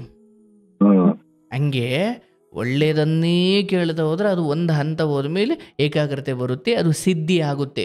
ನಾವು ಒಳ್ಳೇದು ಕೇಳಬೇಕಲ್ಲ ಅಂದ್ಕೊಂಡು 10 ನಿಮಿಷ ಒಳ್ಳೇದು ಕೇಳ್ಬಿಟ್ಟು ಇನ್ನು ಇಡೀ ದಿನ ಎಲ್ಲ ಬೇಡದೇ ಇರೋದೆಲ್ಲ ಕೇಳ್ಕೊಂಡು ಕೂತ್ಕೊಂಡ್ರೆ, ಅಂದರೆ ಹೇಗೆ ನೀವು ಒಂದು ಲೋಟ ನೀರು ತಗೊಳ್ಳಿ, ಶುದ್ಧ ನೀರು, ಒಂದು ಲೋಟ ಪೂರ್ತಿ ಶುದ್ಧ ನೀರು, ಏನು ಗ್ಲಾಸಲ್ಲಿ ಹಂಗೆ ಗ್ಲಾಸು ನೀರು ಒಂದು ಗೊತ್ತಾಗಲ್ಲ, ಅಷ್ಟು ಶುದ್ಧವಾಗಿದೆ ನೀರು. ಅದರೊಳಗಡೆ ಒಂದು ಚಿಕ್ಕ ಚಿಟಿಕಿಯಷ್ಟು ಅರಿಶಿನ ಹಾಕಿ ಆ ನೀರೆಲ್ಲ ಅರಿಶಿನ ಆಗೋಗುತ್ತೆ ಅಲ್ವಾ. ಒಂದು ಲೋಟದ ನೀರೊಳಗಡೆ ಅಲ್ಲಿ ನೀರು ಅಷ್ಟೇ ಅರಿಶಿನ ಹಾಕೋದು ಬೇಡ, ಸ್ವಲ್ಪ ಅರಿಶಿನ ಹಾಕಿದ್ರೆ ಇಡೀ ನೀರು ಅರಿಶಿನ ಆಗೋಗುತ್ತೆ. ಹಂಗೆ ಇಡೀ ದಿನ ಜ್ಞಾನ ಕೇಳ್ಬಿಟ್ಟು ಒಂದೇ ಒಂದು ಕೆಟ್ಟ ವಿಚಾರವನ್ನು ಕೇಳಿದ್ರೆ ಆ ಇಡೀ ಜ್ಞಾನ ವ್ಯರ್ಥವಾಗ್ಬಿಡುತ್ತೆ ಕೆಲವೊಮ್ಮೆ. ಕೆಟ್ಟದ್ದಕ್ಕಷ್ಟು ಶಕ್ತಿ ಇರುತ್ತೆ. ಒಳ್ಳೆಯದನ್ನ ನಿರಂತರವಾಗಿ ಆ ಕಡೆ ಈ ಕಡೆ ಮತ್ತೆ ತಡೆಯಪ್ಪ ಬೇಜಾರಾಯ್ತಿದೆ ಅಂತ ಏನೋ ನೋಡೋಕೆ ಹೋಗಿ ಕಣ್ಣು, ಕಿವಿ, ಮೂಗು, ನಾಲಿಗೆ, ಚರ್ಮಗಳಿಗೆ ಏನೇನೋ ಕೇಳಬಾರ್ದು ಕೇಳಿಸ್ಬಿಟ್ಟು ಆಮೇಲೆ ಬಂದು ಗೊಂದಲ. ಈಗ ಅದೇ ನಿಮ್ಮ ಹೆಂಡತಿಯವರು ಒಂದು ವಿಚಾರವನ್ನು ಎಚ್ಚರದಲ್ಲಿ ಯೋಚನೆ ಮಾಡಿದಾಗ ಅದು ಬಂದು ಕನಸಲ್ಲೂ ಕಾಡ್ತಾ ಇದೆ. ಹಂಗೆ ಒಳ್ಳೆ ವಿಚಾರಗಳನ್ನು ಕೇಳಿದವನಿಗೆ ಕನಸಲ್ಲೂ ಒಳ್ಳೆ ವಿಚಾರಗಳೇ ಬರ್ತವೆ. ಬಟ್ ಇದ್ರ ಬಗ್ಗೆ ತುಂಬ ತಲೆ ಕೆಡಿಸ್ಕೊಳ್ಬೇಡಿ, ಕೇಳ್ತಾ ಹೋಗಿ ಎಲ್ಲೋ ಒಂದು ಕಡೆ ಜ್ಞಾನೋದಯವಾಗುತ್ತೆ, ಎಲ್ಲೋ ಒಂದು ಕಡೆ ಅದು ಸ್ಥಿರವಾಗಿ ಕೂರುತ್ತೆ. ಅಲ್ಲಿವರೆಗೂ ಕೇಳ್ತೀನಪ್ಪ ಏನೂ ನೆನಪೇ ಇರಲ್ಲ ಅಂತ ಅನಿಸುತ್ತೆ. ಸುಮ್ಮನೆ ಕೇಳಿ, ನೆನಪಿಟ್ಕೊಳ್ಳೋಕೆ ಕೇಳಬೇಡಿ, ಸುಮ್ಮನೆ ಒಳ್ಳೆಯದನ್ನು ಕೇಳ್ತಾ ಹೋಗಿ. ಅದು ಒಂದು ಸಮಯ ಬರುತ್ತೆ, ಅದು ಪರಿಪಕ್ವವಾಗಬೇಕು, ಅದಕ್ಕೂ ಒಂದು ಕಾಲ ಬರಬೇಕು, ಎಲ್ಲ ಒಳ್ಳೆಯದಾಗುತ್ತೆ. ನಿಮಗೆ ಶುಭವಾಗಲಿ. ನಿಮ್ಮ ಹೆಂಡತಿಯವರು ಹೇಳಿದ್ರು ನಿಮ್ಮ ಮೇಲೆ ಪರಮವಾದ ನಂಬಿಕೆ ಇಟ್ಟಿದ್ದೀವಿ, ಎಲ್ಲ ಒಟ್ಟಿಗೆ ಬದುಕ್ತೀವಿ ಅಂತ. ಹಿಂಗೆ ಒಟ್ಟಿಗೆ ಇರಿ, ನಿಮ್ಗೆ ಒಳ್ಳೇದಾಗಲಿ, ಶುಭವಾಗಲಿ, ನಿಮ್ಮ ಕುಟುಂಬಕ್ಕೆ ಒಳ್ಳೇದಾಗಲಿ. ಆಯ್ತಾ? ಒಳ್ಳೇದಾಗಲಿ. ನಮ್ಮ ಮಾತಾಡ್ತಾರಂತ. ಆಯ್ತವ್ವ, ಇನ್ನೇನಮ್ಮ ಅಣ್ಣ ಅಣ್ಣ ಅಂದ್ರೆ ತುಂಬಾ ತುಂಬಾ ಧನ್ಯವಾದಗಳು ಅಣ್ಣ. ನನ್ಗೆ ಏನಂದ್ರೆ ನಾ ಫಸ್ಟ್ ಟೈಮ್ ಈ ತರ ನಾನ್ ಮಾತಾಡಿರೋದು ಲೈಫ್ ಅಲ್ಲೇ ಫಸ್ಟ್ ಟೈಮ್. ಯಜಮಾನ್ರು ಎಷ್ಟು ಚೆನ್ನಾಗಿ ಆಧ್ಯಾತ್ಮಿಕ ಶಿಷ್ಯರು ಪ್ರಶ್ನೆ ಕೇಳ್ದಂಗೆ ಕೇಳ್ತಾವ್ರೆ. ಅಣ್ಣ ಅವ್ರು ನಿಜ ಅಂದ್ರೆ ಅಷ್ಟು ಇದು ಅಣ್ಣ ಅವ್ರಿಗೆ ಕೇಳ್ತಾರೆ. ನಮ್ಗೆ ತುಂಬಾ ಅಂದ್ರೆ ತುಂಬಾ ಖುಷಿ ಆಯ್ತಣ್ಣ ನಿಮ್ ಕಡೆಯಿಂದ. ಇಷ್ಟು ನನ್ ಮೊನ್ನೆಯಿಂದ ಎಷ್ಟು ಕಾಲ್ ಮಾಡಿದೀನಿ ಅಂದ್ರೆ ಅಣ್ಣ, ಇವತ್ತು 8 ಗಂಟೆಯಿಂದ ಫೋನ್ ಮಾತಾಡ್ತಾ ಇದ್ದಾರೆ. ಆದ್ರೂನು ಮೇಲೆ ಅವ್ರದ್ದು ಟಿವಿ ಕನೆಕ್ಟ್ ಮಾಡಿದೀನಿ, ನನ್ ಫೋನ್ ಮಾಡ್ತಲೇ ಇದೀನಿ. ಇವತ್ ಮಾತಾಡೋಣ ಅಂತೇಳಿ ತುಂಬಾ ಮೊನ್ನೆಯಿಂದ ಮಾಡಿದೀನಿ ಅಣ್ಣ. ಎಷ್ಟ್ ಸತಿ ಫೋನ್ ಮಾಡಿದೀನಿ. ಮನಸ್ಸಲ್ಲಿ ಗೊಂದಲ ಮುಂದೆ ಇನ್ಯಾವುದೋ ರೂಪ ತೆಗೆದುಕೊಳ್ಳೋಕ್ಕಿಂತ ಮುಂಚೆ ಅದನ್ನ ಅಲ್ಲಲ್ಲಿ ಸಮಾಪ್ತಿ ಮಾಡ್ಕೊಂಬಿಡ್ಬೇಕು. ಆಯ್ತಾ? ಅದು ಮಕ್ಕಳ ಬಗ್ಗೆನೂ ಅಷ್ಟೇ. ಯಾರೋ ಒಂದು ಹೇಳಿದ್ರ ನಿಮ್ಮ ಮಗ ಅಲ್ಲಿ ಇವ್ರ ಜೊತೆ ಹಂಗೆ ಓಡಾಡ್ತಿದ್ದ ಕಣೆ ಅಂದ್ರೆ ಸುಮ್ಮನೆ ಉದಾಹರಣೆಗೆ ಹೇಳ್ತೀನಿ, ಅದನ್ನ ತಡಿ ಮುಂದಿನ ತಿಂಗಳು ಕೇಳೋಣ ಅವ್ನು ಬಂದಾಗ ಏನಪ್ಪಾ ಹಿಂಗಂತಿದ್ರಿ ಏನಯ್ಯ ಅದು ಅಂದ್ರೆ ನನಗೆ ಕ್ಲಿಯರ್ ಆಗದೆ ಹೊರತು ನಿದ್ದೆ ಬರಲ್ಲ. ಅಲ್ಲಲ್ಲಿ ಐತ್ಯರ್ಥ ಮಾಡಿಕೊಂಡು ಬದುಕನ್ನ ಮುಂದಕ್ಕೆ ಹೊಸ ಚಾಪ್ಟರ್ ತರ ಶುರು ಮಾಡಬೇಕು. ನೆನ್ನೆ ಹೋಮ್ವರ್ಕ್ ಅಲ್ಲಿಗೆ ಬಿಟ್ಬಿಟ್ರೆ ನಾಳೆ ದಿನ ಮತ್ತೆ ಹಳೆ ಹೋಮ್ವರ್ಕ್ನೇ ಮಾಡ್ಕೊಂಡ್ ಕೂತ್ಕೊಬೇಕಾಗುತ್ತೆ. ಹಂಗೆ ಆಗುತ್ತೆ. ಇಲ್ಲ ನಮ್ಗೆ ಹೆಂಗಂದ್ರೆ ನಾವ್ 4 ಮನೆ ಬಿಟ್ಟು ಹೋದ್ರೆ ಎಲ್ಲರೂ ಹೋಗ್ತಿವಿ. ನಮ್ಗೆ ಅಂದ್ರೆ ನಂಗೆ ಒಬ್ಬಳಿಗೆ ಅಂದ್ರೆ ಒಬ್ಬಳ ಆಚೆ ಎಲ್ಲಿ ತರಕಾರಿ ಅಂಗಡಿಗೆ ಹೋಗೋದಕ್ಕೂ ಕಷ್ಟ ಇರುತ್ತೆ. ನಾವು ಒಬ್ಬೊಬ್ರೆ ಓಡಾಡಿ ಅಭ್ಯಾಸ ಇಲ್ಲ. ನಾ 15 ವರ್ಷದಿಂದ ಬೆಂಗಳೂರಾಗಿದ್ರು ಇದುವರೆಗೂ ಬಸ್ ಸ್ಟ್ಯಾಂಡ್ಗೆ ಒಬ್ಳೆ ಹೋಗ್ಬೇಕಂದ್ರೆ ಆಗಲ್ಲ ಅಣ್ಣ. ನನ್ ಜೊತೆಗೆ ಒಬ್ರು ಬೇಕು. ಒಬ್ರೇ ಹೋಗ್ಬಿಡಿ, ಇನ್ಮೇಲೆ ಆಧಾರ್ ಕಾರ್ಡ್ ತಗೊಂಡು ಇಲ್ಲ ಅಣ್ಣ, ಆಧಾರ್ ಕಾರ್ಡ್ ಇದ್ರಿಂದ ನಾವ್ ಎಲ್ಲಿ ಹೋಗೋದಿಲ್ಲ. ಮೇಲೆ ಆಧಾರ್ ಕಾರ್ಡ್ ತಗೊಂಡೋಗಿ ಆಯ್ತು. ಮಕ್ಕಳಿಗೆ ಒಳ್ಳೇದಾಗ್ಲಿ, ಶುಭವಾಗ್ಲಿ. ಎಂದಾದ್ರೂ ಆಶ್ರಮಕ್ಕೆ ಬನ್ನಿ, ಶುಭ ಆಗ್ಲವಾ? ಇಲ್ಲ ಬರ್ತೀವಿ ಅಣ್ಣ, ಒಂದ್ಸತಿ ಬಂದೇ ಬರ್ತೀವಿ. ತಾಯಿ, ನಿಮ್ಮ ವ್ಯವಹಾರ ಯಶಸ್ವಿ ಆಗ್ಲಿ, ನೀವು ಆರೋಗ್ಯ ಕಾಪಾಡ್ಕೊಳ್ಳಿ, ಎಲ್ಲ ಒಳ್ಳೇದಾಗುತ್ತೆ. ಎಲ್ಲ ಮಾತಾಡಿದ್ರಿ, ನಮಗೆ ಟೈಮ್ ಕೊಟ್ರಿ ಅಣ್ಣ. ಅದೇನೇನ್ ಮಾತಾಡಕ್ಕೆ ಗೊತ್ತಿಲ್ಲ, ಮಾತಾಡಿದೀನಿ. ಏನಿಲ್ಲ, ಒಳ್ಳೇದಾಗ್ಲವಾ? ಪರಮಾತ್ಮ ನೋಡಿ, ಗಂಡ ಹೆಂಡತಿ ಇಬ್ರು ಗಂಡನ ಬಗ್ಗೆ ಇದ್ದ ಒಂದು ಗೊಂದಲವನ್ನು ಅವ್ರ ಮುಂದೆನೇ ಹೇಳಿದ್ರು. ಇದಿನ್ನೂ ಒಳ್ಳೇದೇ, ಅವ್ರಿಗೂ ಅದು ಮುಜುಗರ ಆಗಬಾರ್ದು ಅಲ್ವಾ? ಸಂತೋಷ. ಗಂಡ ಹೆಂಡತಿ ನನಗೆ ಇನ್ನೂ ಚೆನ್ನಾಗಿ ನೆನಪಿದೆ. ಆಶ್ರಮಕ್ಕೆ ಎಷ್ಟು ದಂಪತಿಗಳು ಅವರಿಬ್ಬರು ಮಧ್ಯೆ ಇಂಥದ್ದೇನೋ ಗೊಂದಲ. ಗಂಡ ಏನೋ ಹಿಂಗೆ ತಪ್ಪು ಮಾಡ್ದ, ಹೆಂಡತಿ ಏನೋ ಹಿಂಗೆ ಮಾಡಿದ್ಲು, ಇಬ್ಬರು ಬಂದು ಮಾತಾಡ್ತಾರೆ. ಆಗ ಇನ್ನೂ ಸುಲಭ, ಹಿಂಗಲ್ಲ ಕಣಪ್ಪ ಹಿಂಗೆ, ಹಿಂಗಲ್ಲ ಕಣಪ್ಪ ಹಿಂಗೆ ಅಂತ ಹೇಳ್ಬಿಡು. ಹಾಗಾಗಿ ಇಬ್ಬರೂ ಕೂಡ ಕೂತು ಇಂಥದ್ದೊಂದು ಚರ್ಚೆ ಮಾಡಿ ಇತ್ಯರ್ಥ ಮಾಡಿಕೊಂಡ್ರೆ ಒಳ್ಳೆಯದು. ಇರಲಿ, ಭಗವಂತ ನಿನ್ನ ಸಂಸಾರವನ್ನು ಚೆನ್ನಾಗಿ ಕಾಪಾಡ್ಲವ. ನಿಮಗೆ ಒಳ್ಳೆಯದಾಗಲಿ, ನಿಮ್ಮ ಗಂಡನಿಗೂ ಒಳ್ಳೆಯದಾಗಲಿ, ಮಕ್ಕಳಿಗೆ ಒಳ್ಳೆಯದಾಗಲಿ, ಶುಭವಾಗಲಿ.